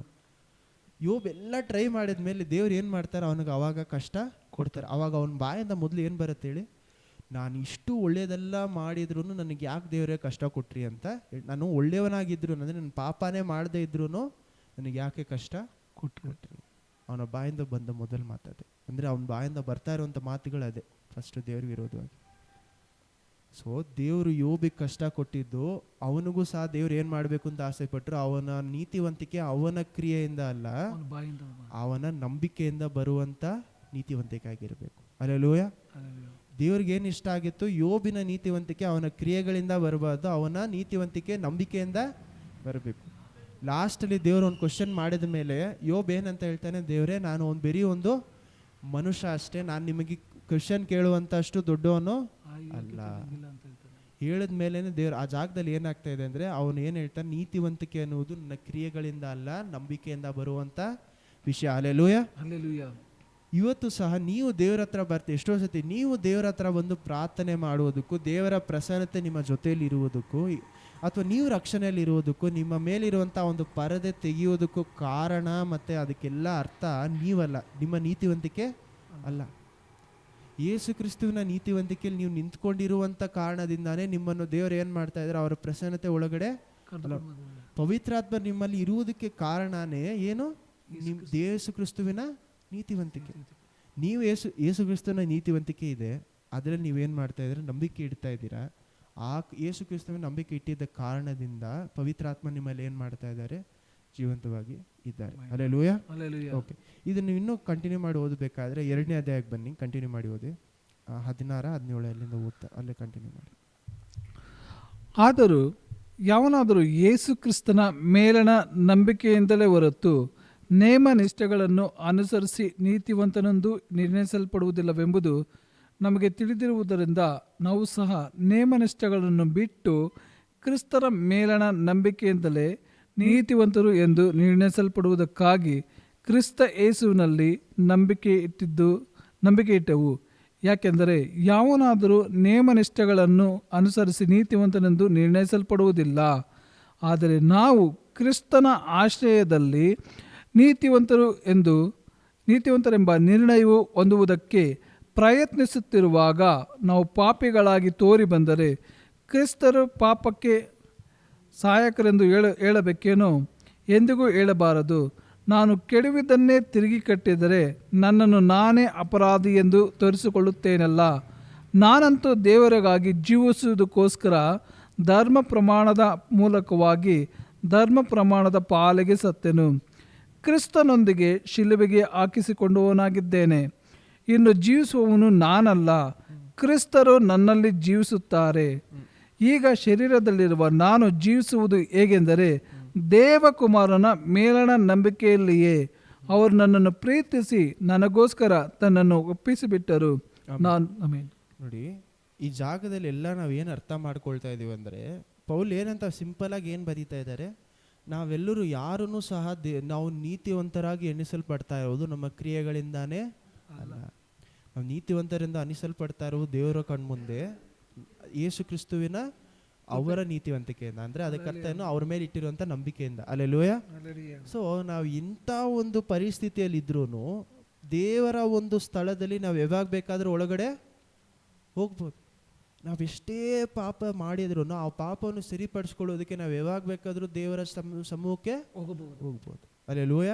ಆದ್ರೆ ನೋಡಿ, ಇಲ್ಲೇ ಪೌಲ್ ಏನ್ ಬರೀತಾ ಇದ್ದ, ನಾನು ಎಲ್ಲರೂ ಪಾಪ ಮಾಡಿ ಅಂತ ನಾನು ಹೇಳ್ತಾ ಇಲ್ಲ. ಯಾಕಂದ್ರೆ ನಿಜವಾಗ್ಲೂ ನಿಮಗೆ ದೇವ್ರ ಮೇಲೆ ವಿಶ್ವಾಸ ನಂಬಿಕೆ ಇದ್ರೆ ನಿಮ್ಮ ಪಾಪ ಮಾಡೋದಕ್ಕೆ ನಿಮ್ಗೆ ಏನಾಗಲ್ಲ, ಇಷ್ಟ ಬರಲ್ಲ. ಯಾಕಂದ್ರೆ ಪವಿತ್ರಾತ್ಮರ ಫಲಗಳು ನಿಮ್ಮಲ್ಲಿ ಹೆಚ್ಚಾಗತ್ತೆ. ಅಲ್ಲೆಲೂಯ. ನಿಮ್ಗೆ ಯಾರಿಗೂ ಪಾಪ ಮಾಡ್ಬೇಕು ಅನ್ನುವಂಥ ಆಸೆನೇ ಬರಲ್ಲ. ಆದ್ರೆ ಅದೇ ಪವಿತ್ರ ಆತ್ಮರು ನಿಮಗೆ ಜೀವ ಕೊಡ್ತಾ ಇರೋಂಥ ಪವಿತ್ರ ಆತ್ಮ ನಿಮ್ಮ ಆತ್ಮದಲ್ಲಿ ಆ ಜೀವ ಇಲ್ಲದೆ ಹೋದ್ರೆ, ಆತ್ಮದಲ್ಲಿ ನಿಮಗೆ ಜೀವ ಯಾವ್ದಿಂದ ಬರುತ್ತೆ? ಆತ್ಮದಲ್ಲಿ ಜೀವ ಯೇಸು ಕ್ರಿಸ್ತರು ಸ್ವೀಕಾರ ಮಾಡಿ ಓಕೆ ಆತ್ಮ ಬರುತ್ತೆ. ಅದು ಜೀವಂತವಾಗಿ ಇರುವುದಕ್ಕೆ ಏನ್ ಬೇಕು? ದೇವರ ವಾಕ್ಯ. ಸೊ ನಿಮ್ಮ ಆತ್ಮ ಜೀವಂತವಾಗಿ ಇಲ್ಲದೆ ಹೋದ್ರೆ, ಪವಿತ್ರಾತ್ಮ ನಿಮ್ಮ ಜೊತೆಯಲ್ಲೇ ಇದ್ರೂ, ನಿಮ್ಮ ಒಳಗಡೆನೆ ಇದ್ರೂ, ನಿಮ್ಮ ಆತ್ಮಕ್ಕೆ ನೀವು ವೀಕ್ ಆಗಿದ್ರೆ ಆತ್ಮದಲ್ಲಿ ಆ ಒಂದು ಕನೆಕ್ಷನ್, ಆ ಒಂದು ಬಾಂಡಿಂದ ನಮ್ಗೇನು ಬರುವುದಕ್ಕೆ ಸಾಧ್ಯ ಇಲ್ಲ. ಇವಾಗ ಸಿಂಪಲ್ ಆಗಿ ನೀವು ಊಟ ಒಂದು ಭಿಕ್ಷಕನ್ನು ಕೊಡೋದಕ್ಕೂ ಚೆನ್ನಾಗಿ ಬಾಡಿ ಬಿಲ್ಡರ್ ಥರ ಇರೋನು ಕೊಡೋದಕ್ಕೂ ವ್ಯತ್ಯಾಸ ಇದೆ. ಭಿಕ್ಷಕನ ಏನಿರುತ್ತೆ, ನಾನು ಏನು ತಿಂದ್ರು ನಾನು ಜೀವಂತವಾಗಿರೋದಕ್ಕೆ ಮಾತ್ರ ತಿಂದೆ, ಸ್ವಲ್ಪ ತಿಂದ್ರು ಸ್ವಲ್ಪ, ಅವನೇನು ಹೇಳ್ತಾನೆ, ಸ್ವಲ್ಪ ತಿಂದು ಅಟ್ಲೀಸ್ಟ್ ನಾನು ಇವತ್ತಿಗೆ ಇಷ್ಟು ಕೊಟ್ಟರೆ ಮಾತ್ರ ಸಾಕು, ನನಗೆ ಇವತ್ತಿಗೆ ಒಂದು ಇಷ್ಟು ರೈಸ್, ಇಷ್ಟು ರೋಟಿ, ಇಷ್ಟು ಸಿಕ್ಕಿದ್ರೆ ನನಗೆ ದೊಡ್ಡ ವಿಷಯ. ನಾವೆಷ್ಟೋ ಜನ ಆತ್ಮದಲ್ಲಿ ಭಿಕ್ಷಕರಾಗಿದ್ದೀವಿ. ಹೇಳುವ ಏನು ಮಾಡ್ತೀವಿ, ನಾನು ಇವತ್ತಿಗೆ ಒಂದು ಇಷ್ಟು ವಾಕ್ಯ ಓದೆ, ನಾನು 121 ಹೇಳಿದೆ, ಸಾಮ್ 23 ಹೇಳ್ಬಿಟ್ಟು ನಾನು ಆಚೆ ಹೋದೆ. ಅದು ಆತ್ಮದಲ್ಲಿ ನಿಮ್ಗೆ ಇಷ್ಟು ಪೊಕಿಷ ಇದೆ, ಎಷ್ಟೋ ಒಂದು ಏನಿದೆ ನಿಮ್ಗೆ, ಅಷ್ಟು ಐಶ್ವರ್ಯ ಇದೆ. ಐಶ್ವರ್ಯ ಎಲ್ಲವನ್ನು ಬಿಟ್ಟು ಬರೀ ಇಷ್ಟಕ್ಕೆ ಮಾತ್ರ ಏನು ಮಾಡ್ತಾ ಇದ್ದೀರಾ? ದೇವ್ರ ಹತ್ರ ಭಿಕ್ಷೆ ಬಿಡ್ತಾ ಇದ್ದೀರಾ. ದೇವ್ರು ನಿಮ್ಗೆ ಎಲ್ಲದಕ್ಕೂ ಆಕ್ಸೆಸ್, ಅಂದರೆ ನಿಮ್ಗೆ ಎಲ್ಲದಕ್ಕೂ ಏನು ಮಾಡಿದ್ದಾರೆ? ಯೇಸು ಕ್ರಿಸ್ತನ ಮೂಲಕ ನಿಮ್ಗೆ ಎಲ್ಲ ಪೊಕಿಷ, ಅಂದರೆ ಎಲ್ಲ ಐಶ್ವರ್ಯಗೂ ನಿಮ್ಗೆ ಏನು ಕೊಟ್ಟಿದ್ದಾರೆ?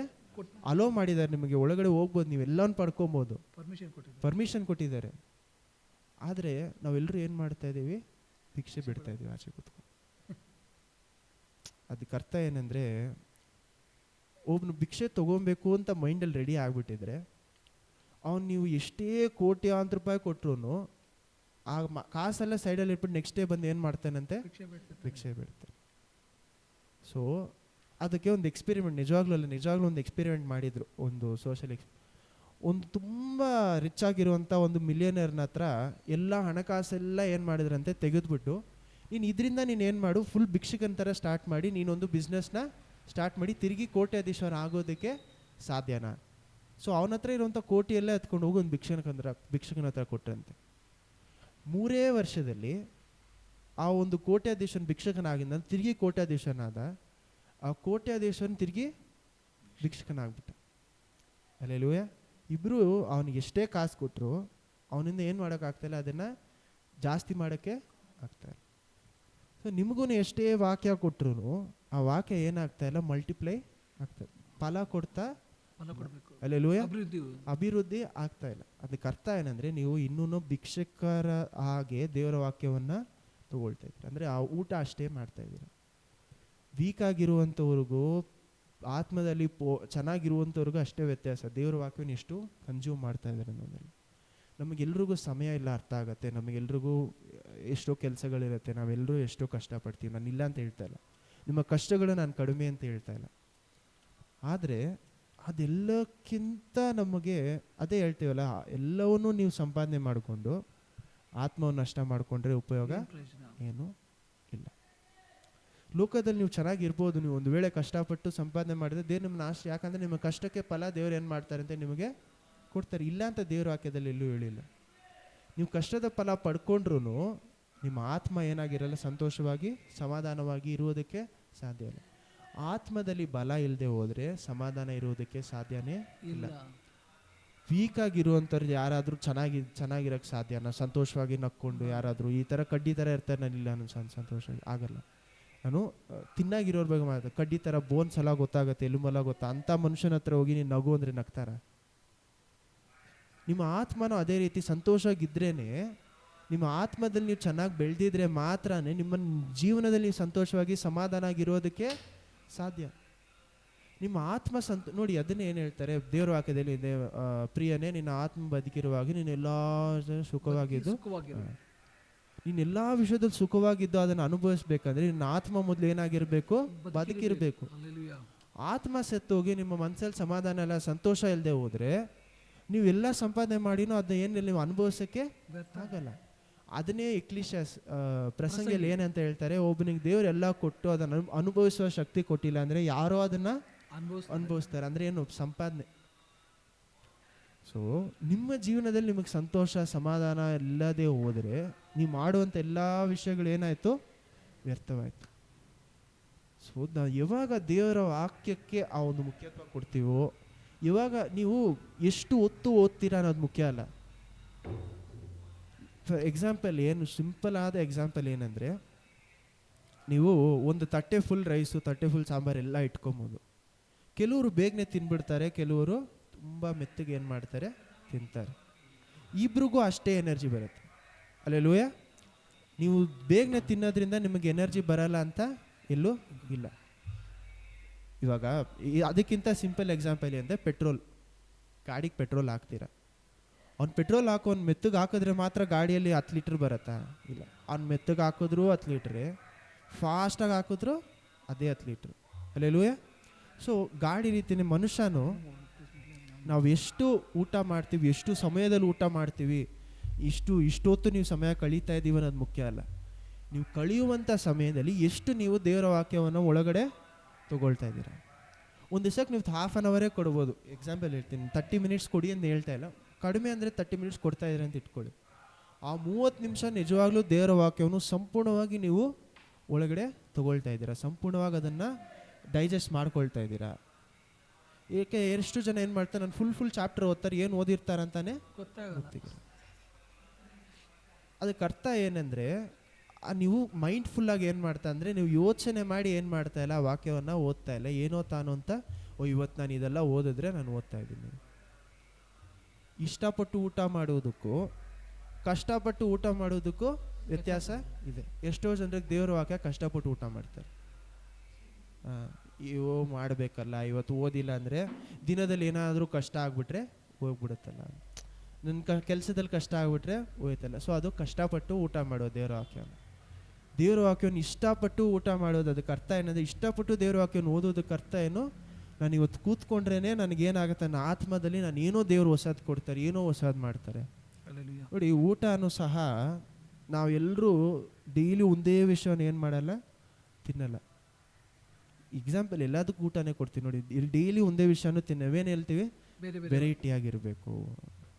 ಊಟದಲ್ಲೇ ವೆರೈಟಿ ನೋಡುವಂಥ ನೀವು ದೇವರ ವಾಕ್ಯದಲ್ಲಿ ಯಾಕೆ ಒಂದು ವೆರೈಟಿನ ಹುಡುಕಲ್ಲ?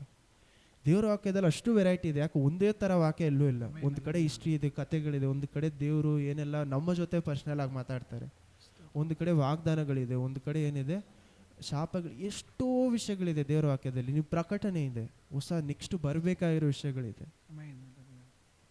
ವಾಕ್ಯದಲ್ಲಿ ಇಷ್ಟು ವೆರೈಟಿ ಇರಬೇಕಾದ್ರೆ ಓಪನ್ ಮಾಡಿದ ತಕ್ಷಣ ಕೀರ್ತನೆಗಳು, ಓಪನ್ ಮಾಡಿದ ತಕ್ಷಣ ಏನು ಮಾಡ್ತೀವಿ, ನಾನು ತಪ್ಪು ಅಂತ ಹೇಳ್ತಾ ಇಲ್ಲ, ಕೀರ್ತನೆಗಳು ತಪ್ಪು ಅಂತ ನಾನು ಹೇಳ್ತಾ ಇಲ್ಲ.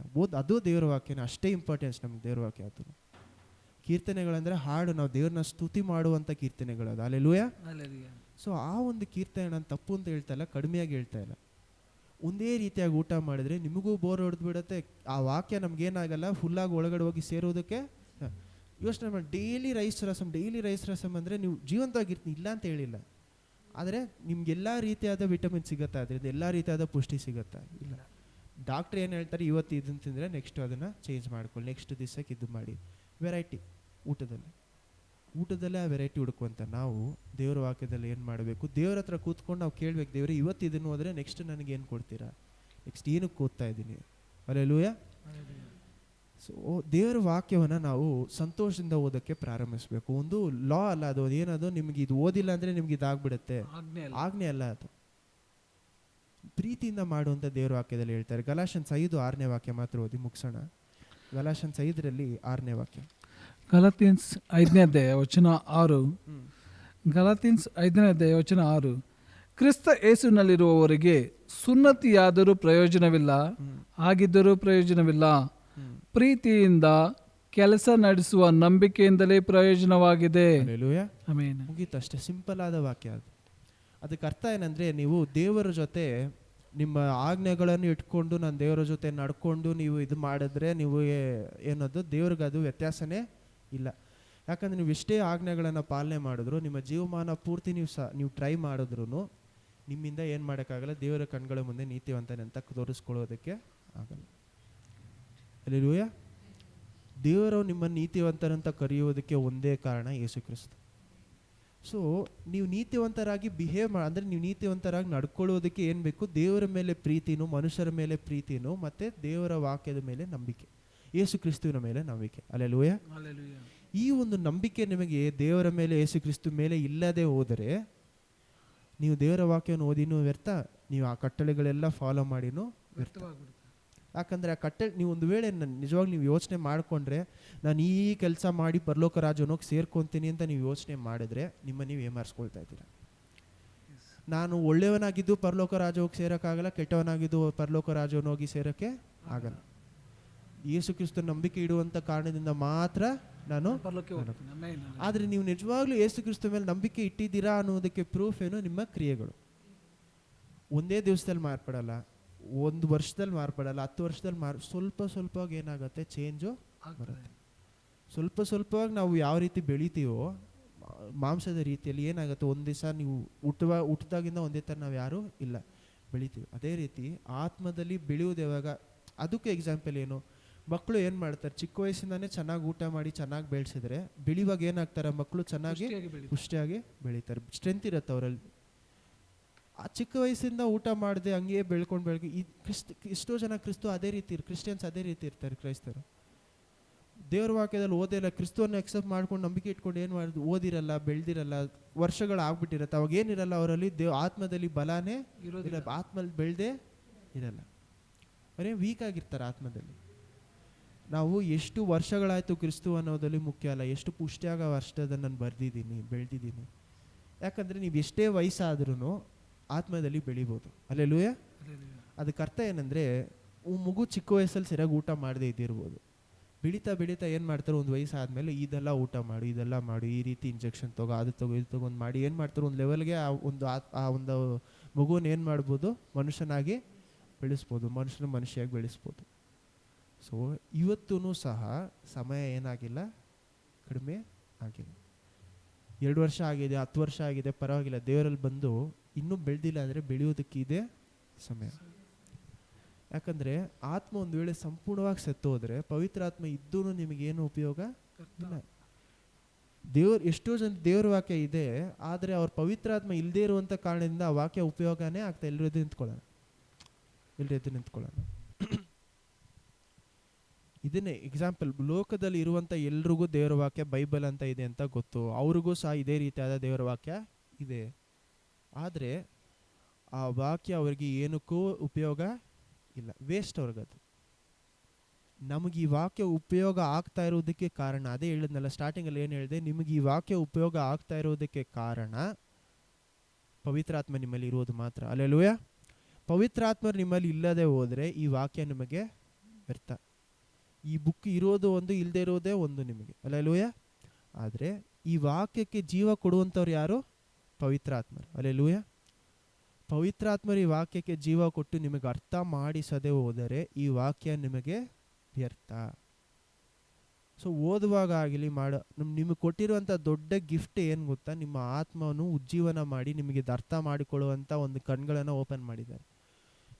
ಆತ್ಮ ಜೀವಂತವಾಗಿದ್ದು ಆ ಪರದೆ ಇದೆ ಅನ್ನೋದು ಎರಡೂ ಒಂದೇ ರೀತಿಯಲ್ಲಿ ಆಗೋದಕ್ಕೆ ಸಾಧ್ಯ ಇಲ್ಲ. ಪರದೆ ಓಪನ್ ಮಾಡಿಲ್ಲ ಪವಿತ್ರಾತ್ಮರು ಅಂದರೆ ಆ ವಾಕ್ಯ ನಿಮ್ಗೆ ಅರ್ಥ ಆಗಲ್ಲ, ನಿಮಗೆ ಆತ್ಮ ಜೀವಂತ ಹೊಂದುವುದಕ್ಕೆ ಸಾಧ್ಯ ಇಲ್ಲ. ನಿಮ್ಮ ಆತ್ಮಕ್ಕೆ ಜೀವ ಕೊಡೋದು ಯಾವುದು? ದೇವರ ವಾಕ್ಯ.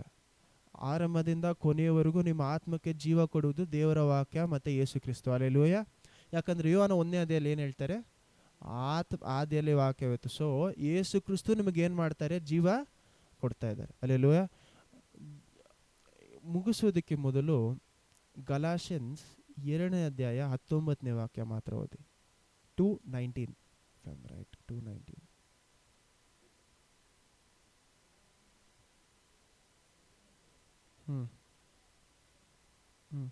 ಇದಕ್ಕೆ ಅರ್ಥ ನೀವುಗಳೇ ಹೇಳಿ, ಅರ್ಥ ಮಾಡ್ಕೊಂಡು ಹೇಳಿ. ಗಲಾತ್ಯನ್ಸ್ 2ನೇ ಅಧ್ಯಾಯ ವಚನ 19.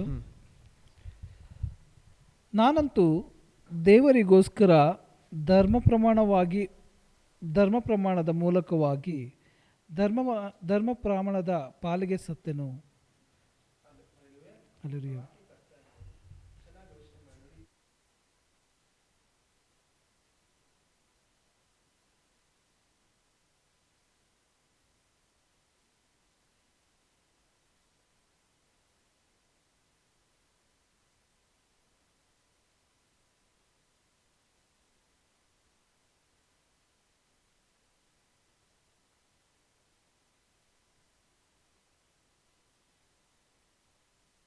ಅಂತಾರೆ. ಆ ಆ ಒಂದು ದೇವರ ಆಜ್ಞೆಯ ಮೂಲಕ ನಾನು ದೇವರ ಆಜ್ಞೆಗೆ ಸತ್ತಿದ್ದೀನಿ ಅಂತ ಹೇಳ್ತಾರೆ. ಅದಕ್ಕೆ ಅರ್ಥ ಏನು? ಆ, ಆ, ಹ್ಮ್. ಸೊ ಅದಕ್ಕೆ ಅರ್ಥ ಏನಂದ್ರೆ, ಯೇಸು ಕ್ರಿಸ್ತು ಅನ್ನೋರೇ ಧರ್ಮೋಪದೇಶ, ಅವರೇ ಅವರೇ ಆಜ್ಞೆ, ಅವರೇ ದೇವರ ವಾಕ್ಯ, ದೇವರ ವಾಕ್ಯನೇ ಆಜ್ಞೆ. ಹಲ್ಲೆಲೂಯಾ. ಯೇಸು ಕ್ರಿಸ್ತುವಿನ ಮೂಲಕ, ಯಾಕಂದರೆ ಯೇಸು ಕ್ರಿಸ್ತು ಶಿಲುಬೆಯಲ್ಲಿ ನಮ್ಮ ಪಾಪಗಳೆಲ್ಲವನ್ನು ಶ್ರಮಿಸುವಾಗ ನಾವು ನಮ್ಮನ್ನು ಬದುಕಿಸಿದ್ದಾರೆ. ಹಲ್ಲೆಲೂಯಾ. ನಾವು ನಮ್ಮನ್ನು ಬದುಕಿಸಬೇಕಾದ್ರೆ ಯೇಸು ಕ್ರಿಸ್ತನು ಸಹ ಆ ಒಂದು ಸಂಪೂರ್ಣವಾದ ಒಂದು ಆಜ್ಞೆಗಳನ್ನು ಏನು ಮಾಡಿದಾರಂತೆ, ಸಂಪೂರ್ಣವಾಗಿ ಪೂರೈಸಿದ್ದಾರೆ. ಯೇಸು ಕ್ರಿಸ್ತು ಒಬ್ಬರೇ ಏನು ಮಾಡಿದ್ರಂತೆ, ಅಲ್ಲಿರುವಂಥ ಎಲ್ಲ ಆಜ್ಞೆಗಳನ್ನು ಏನು ಮಾಡಿದಂತೆ ಪೂರೈಸಿದ್ದಾರೆ. ಸೊ ದೇವರ ಆಜ್ಞೆಯ ಮೂಲಕ ನಾನು ದೇವರ ಆಜ್ಞೆಗೆ ಏನಾಗ್ಬಿಟ್ಟೆ, ಇವಾಗ ನಾವು ದೇವರ ಆಜ್ಞೆಗೆ ಸತ್ತೋದವರು. ಅದಕ್ಕೆ ಅರ್ಥ ಏನಂದರೆ, ಇನ್ನು ಮೇಲೆ ನಾವು ದೇವರ ಆಜ್ಞೆಯ ಕೆಳಗಡೆ ಬರ್ತಾ ಇಲ್ಲ. ಆತ್ಮ ಸತ್ತೋಗಿ ನಮ್ಮ ಮಾಂಸ ಜೀವಂತವಾಗಿದ್ದರೆ ನಾವು ದೇವರ ಆಜ್ಞೆಯ ಕೆಳಗಡೆ ಬರುವಂಥ ಮನುಷ್ಯರು. ನಮ್ಮ ಆತ್ಮ ಜೀವಂತವಾಗಿದ್ದರೆ ನಾವು ದೇವರ ವಾಕ್ಯದ ಹೊಸ ಒಡಂಬಡಿಕೆಯ ಕೆಳಗಡೆ ಬರುವಂಥ ಮನುಷ್ಯರು. ಹಲ್ಲೆಲೂಯಾ. ಚೆನ್ನಾಗಿ ಇನ್ನೊಂದ್ಸತಿ ಹೇಳ್ತೀನಿ, ಅದನ್ನು ಕೇಳಿಸ್ಕೊಳ್ಳಿ. ನಮ್ಮ ಆತ್ಮ ಸತ್ತೋಗಿದ್ರೆ ನಾವು ಆಜ್ಞೆಯ ಕೆಳಗಡೆ ಬರುವಂಥ ಮನುಷ್ಯರು. ನಮ್ಮ ಆತ್ಮ ಜೀವಂತವಾಗಿದೆ, ಯೇಸು ಕ್ರಿಸ್ತುವಿನ ಮೂಲಕ ಜೀವಂತವಾಗಿದ್ದರೆ ನಾವು ಹೊಸ ಒಡಂಬಡಿಕೆಯ ಕೆಳಗಡೆ ಬರುವಂಥ ಮನುಷ್ಯರು. ಹಲ್ಲೆಲೂಯಾ. ಸೊ ಇವತ್ತು ನಮ್ಮನ್ನು ನಾವು ಪ್ರಶ್ನೆ ಮಾಡ್ಕೊಬೇಕಾಗಿರುವಂಥ ಒಂದೇ ಒಂದು ಪ್ರಶ್ನೆ ಏನಂದರೆ, ನಮ್ಮನ್ನು ಕೇಳಬೇಕಾಗಿರೋ ಒಂದೇ ಪ್ರಶ್ನೆ, ನನ್ನ ಆತ್ಮ ಜೀವಂತವಾಗಿದೆಯಾ, ಸತ್ತೋಗಿದೆ? ಅಥವಾ ನನ್ನ ಆತ್ಮ ವೀಕ್ ಆಗಿದೆಯಾ, ಬಲಹೀನವಾಗಿದೆಯಾ? ಅದನ್ನೇ ಹೀಬ್ರೂಸ್ 11ನೇ ಅಧ್ಯಾಯ ನೋಡಿ, ಎಷ್ಟು ವಾಕ್ಯ. ಹೀಬ್ರೂಸ್ 12ನೇ ಅಧ್ಯಾಯದಲ್ಲಿ ಏನು ಹೇಳ್ತಾರೆ ಅಂದರೆ, 12ಅಲ್ಲಿ ದೇವರು 12:10 ಗೊತ್ತಿಲ್ಲ, ಸೊ ಅದು ನೀವು ಮನೇಲಿ ಹೋಗಿ ಓದ್ಕೊಳ್ಳಿ. ಏನಂತಾರೆ, ನಿಮ್ಮ ಬಲಹೀನವಾದ ಮೊಣಕಾಳುಗಳನ್ನು ಏನು ಮಾಡಿ ಬಲಪಡಿಸ್ಕೊಳ್ಳಿ ಅಂತಾರೆ ದೇವರ ವಾಕ್ಯದಲ್ಲಿ. 12ನೇ ಅಧ್ಯಾಯ. ಸೊ ಅಲ್ಲಿ ಆ ಜಾಗದಲ್ಲಿ ಏನು ಹೇಳ್ತಾರೆ ಅಂದರೆ, ನಿಮ್ಮ ಕರಗಳನ್ನು ಮೇಲೆ ಕೆತ್ತಿ ಬಲಹೀನವಾದ ಮೊಣಕಾಳುಗಳನ್ನು ಏನು ಮಾಡಿ ಬಲಪಡಿಸ್ಕೊಳ್ಳಿ. ದಾವೀದನು ಆ ಒಂದು ವಾರ್ ಸಿಚುವೇಶನಲ್ಲಿ ಇರಬೇಕಾದ್ರೆ, ಅವನ ಜೊತೇಲಿ ಇರುವಂಥವ್ರು ಎಲ್ಲರೂ ಅವನಿಗೆ ವಿರೋಧವಾಗಿ ಎದ್ದಿರಬೇಕಾದ್ರೆ ದಾವೀದನು ಏನು ಮಾಡ್ತಾರೆ ಹೇಳಿ, ಅವ್ರ ಮನೇಲಿರೋದೆಲ್ಲ ಅವನು ಕಳ್ತನ ಮಾಡಿಕೊಂಡು ಸೂರ್ಯಾಡ್ಕೊಂಡು ಹೋಗಿರ್ತಾರೆ ಜಾಗದಲ್ಲಿ. ಅಂಥ ಸ್ಥಳದಲ್ಲಿ ದಾವೀದನು ಏನು ಮಾಡ್ತಾರೆ, ತನ್ನನ್ನು ತಾನು ದೇವರಲ್ಲಿ ಬಲಪಡಿಸ್ಕೊಳ್ತಾರೆ. 1ನೇ ಸಾಮ್ಯಲನ್ನು ಕೊನೆಯಲ್ಲಿ ಬರುತ್ತೆ, ಲಾಸ್ಟಲ್ಲಿ ದಾವೀದನು ಧೈರ್ಯ ಪಟ್ಟು ಬಲಪಡಿಸ್ಕೊಳ್ತಾರೆ. ತನ್ನ ಆತ್ಮವನ್ನು ಏನು ಮಾಡಿದ್ರೆ ಆ ಜಾಗದಲ್ಲಿ ಬಲಪಡಿಸ್ಕೊಂಡು ದೇವರಲ್ಲಿ. ಇವತ್ತು ನೀವು ಯಾಕಂದರೆ ನೋಡಿ, ದಾವೀದಂಥ ಮನುಷ್ಯನೇ ಬಲಹೀನ ಹೊಂದಬೇಕಾದ್ರೆ ಆತ್ಮದಲ್ಲಿ, ನಾವು ಸಹ ಬಲಹೀನ ಹೊಂದೋದಕ್ಕೆ ಸಾಧ್ಯ. ಯೇಸು ಕ್ರಿಸ್ತನು ಸಹ ನೋಡಿ, ಅವರು ಇನ್ನೇನು ಗತ್ಸೆಮನೆ ತೋಟದಲ್ಲಿ ಇರಬೇಕಾದ್ರೆ ಅವ್ರ ಆತ್ಮದಲ್ಲಿ ಏನು ಮಾಡ್ತಾರೆ, ಅಳ್ತಾರೆ. ಯಾಕಂದರೆ ಅವ್ರು ಬರಬೇಕಾಗಿರೋಂಥ ವಿಷಯಗಳನ್ನ ಯೋಚನೆ ಮಾಡಿ ಏನು ಮಾಡ್ತಾರೆ, ಬಲಹೀನವಾಗಿ ಆ ಜಾಗದಲ್ಲಿ ಏನು ಮಾಡ್ತಾರೆ, ದೇವ್ರ ಹತ್ರ ಅಳ್ತಾರೆ. ಅವಾಗ ಏನಾಗುತ್ತೆ ಅಂದರೆ, ಒಂದು ದೇವದೂತ ಆ ಜಾಗದಲ್ಲಿ ಬಂದು ದೇವರನ್ನು ಬಲಪಡಿಸ್ತಾರೆ. ಯಾಕಂದರೆ ಆತ್ಮ ಬೇಕು ಅಂತ ಅನ್ಸತ್ತಂತೆ, ಮಾಂಸ ಏನು ಮಾಡುತ್ತೆ, ಬಲಹೀನವಾದದ್ದು. ನಮ್ಮ ಆತ್ಮವನ್ನು ಹಿಂದೆ ಹಿಡಿಯೋದೇ ಏನು, ನಮ್ಮ ಮಾಂಸ. ಆದರೆ ಅದನ್ನು ಮೀರಿ ದೇವ್ರ ವಾಕ್ಯದಲ್ಲಿ ನಾವು ಇನ್ನೂ ಹೆಚ್ಚಾಗಿ ಬೆಳಿಬೇಕಾದ್ರೆ ನಮ್ಮ ಮಾಂಸ ಏನಾಗುತ್ತೆ, ಸೊ ನಮ್ಮ ಆತ್ಮ ಬಲ ಹೊಂದುತ್ತೆ. ಹಲ್ಲೆಲೂಯಾ. ಅದಕ್ಕೆ ಇನ್ನೊಂದು ಮುಖ್ಯವಾಗಿ ನಾವು ಯೂಸ್ ಮಾಡಬೇಕಾಗಿರೋಂಥ ವಿಷಯ ಅಂದರೆ ಉಪವಾಸ. ಅದು ಎಕ್ಸಾಂಪಲ್ ಲಾಸ್ಟ್ ವೀಕ್ ನಾನು ಕೊಟ್ಟಿದ್ದೆ. ಪ್ರಾರ್ಥಿಸೋಣ. ಯೇಸುವೇ, ನಿಮಗೆ ಸ್ತೋತ್ರ ಸ್ತೋತ್ರ ಸ್ತೋತ್ರ. ನೀವು ಒಳ್ಳೆಯ ನಿಮ್ಮ ಕೃಪೆಸ್ದಾಕಲೋದಪ್ಪ, ಸ್ತೋತ್ರ. ಎಷ್ಟೋ ವಾಕ್ಯಗಳಿದೆ, ಅದರಲ್ಲಿ ಒಂದು ಕಡಿಮೆ ಮಾಡಿ ಎಷ್ಟು ಒಂದು ಸಮಯದಲ್ಲಿ ನಾವು ಹೇಳುವುದಕ್ಕೆ ನೀವು ಸಹಾಯ ಮಾಡಿದ್ದಕ್ಕಾಗಿ ಸ್ತೋತ್ರ. ಇನ್ನೂ ಈ ವಾಕ್ಯವನ್ನು ನಾವು ಗಲಾಷನ್ಸ್ 3 ಹೋದರೆ ಇನ್ನೂ ಹೆಚ್ಚಾಗಿ ಆಳವಾಗಿ ಹೋಗುವಂಥ ವಾಕ್ಯ ಇದೆಯಪ್ಪ. ನಿಮ್ಮ ಚಿತ್ತವಾಗಿದ್ದರೆ ಅದನ್ನು ಸಹ ನಾವು ನೋಡಿಕೊಳ್ಳೋಕೆ ಸಹಾಯ ಮಾಡಿ. ಆದರೆ ದೇವರೇ, ಇವತ್ತು ನಾವು ಕೇಳುವಂಥ, ನಾವು ಆಸೆ ಪಟ್ಟು ಕೇಳ್ತಾ ಇರುವಂಥ ಒಂದೇ ವಿಷಯ ಏನಂದರೆ, ದೇವರೇ, ನಮ್ಮನ್ನು ಸರಿಯಾದ ದಾರಿಯಲ್ಲಿ ನೀವು ನಡೆಸಿದ್ದಕ್ಕಾಗಿ ನಿಮಗೆ ಸ್ತೋತ್ರ. ಪವಿತ್ರಾತ್ಮರ ಪ್ರಸನ್ನತೆ ನಮ್ಮೆಲ್ಲರೂ ನಡೆಸಿದ್ದಕ್ಕಾಗಿ ನಿಮಗೆ ಸ್ತೋತ್ರ. ಬರುವಂಥ ವಾರದಲ್ಲಿ ನಮ್ಮೆಲ್ಲರ ಜೊತೆ ನಡೆಸ್ಕೊಡಿ. ಆತ್ಮದ ನಾವೆಲ್ಲರೂ ಬಲ ಹೊಂದಿಕೊಳ್ಳೋದಕ್ಕೆ ಸಹಾಯ ಮಾಡಿ. ಹೌದಪ್ಪ, ನಮ್ಮೆಲ್ಲರ ಕೋರಿಕೆಗಳು ಗೊತ್ತು, ಎಲ್ರಿಗೂ ಏನೆಲ್ಲ ಬೇಕು ಗೊತ್ತು. ಸರಿಯಾದ ಸಮಯದಲ್ಲಿ ಎಲ್ಲವನ್ನು ಪಡ್ಕೊಳ್ಳೋಕೆ ಸಹಾಯ ಮಾಡಿ ದೇವರೇ. ನಿಮ್ಮ ಪ್ರಸನ್ನತೆ ನಮ್ಮ ಮುಂದೆ ಹೋಗಲಿ. ಇಂದು ಎಂದು ಮಾರದೇ ಇರುವಂಥ ದೇವರು ನಮ್ಮೆಲ್ಲರನ್ನು ಆಶೀರ್ವದಿಸಿ ನಿಮ್ಮ ಪ್ರಸನ್ನತೆ ನಮ್ಮನ್ನು ತುಂಬಿಸಿದ್ದಕ್ಕಾಗಿ ಸ್ತೋತ್ರ. ನಮ್ಮ ಪಾಪಗಳ ದ್ರೋಹಗಳನ್ನು ಕ್ಷಮಿಸಿ ನೀತಿವಂತಿಕೆಯನ್ನು ನಿಮ್ಮಿಂದ ಮಾತ್ರ ಬಂದಿದೆ. ತಂದೆಯಾದ ದೇವರ ಪ್ರೀತಿಯು, ಯೇಸು ಕ್ರಿಸ್ತನ ಕೃಪೆಯೂ ಹೌದಪ್ಪ ಸ್ತೋತ್ರ, ಪವಿತ್ರಾತ್ಮರ ಅನ್ಯೋನ್ಯತೆ ಐಕ್ಯತೆ ನಮ್ಮೆಲ್ಲರಿಗೂ ಹೌದಪ್ಪ ಸ್ತೋತ್ರ, ಸದಾ ಕಾಲಕ್ಕೂ ಹೌದಪ್ಪ, ನಿತ್ಯ ಜೀವನ ಪಡೆದುಕೊಳ್ಳುವವರೆಗೂ, ನಾವು ಅಲ್ಲಿ ಇನ್ನೊಂದು ಜೀವನ ನೋಡುವವರೆಗೂ ನಮ್ಮ ಜೊತೆಯಲ್ಲಿ ನೀವು ಯೇಸು ಕ್ರಿಸ್ತನ ನಾಮದ ಮೂಲಕ ನಮ್ಮೆಲ್ಲರ ಜೊತೆ ಇದನ್ನು ನಡೆಸಿ ನಾನು ನಿಮ್ಮ ಪಾದದಲ್ಲಿ ಬರುವುದಕ್ಕೆ ಸಹಾಯ ಮಾಡಿ. ಯೇಸುವಿನ ನಾಮದಲ್ಲಿ ಎಲ್ಲವನ್ನು ಬೇಡಿದ ತಂದೆ, ಆಮೇನ್.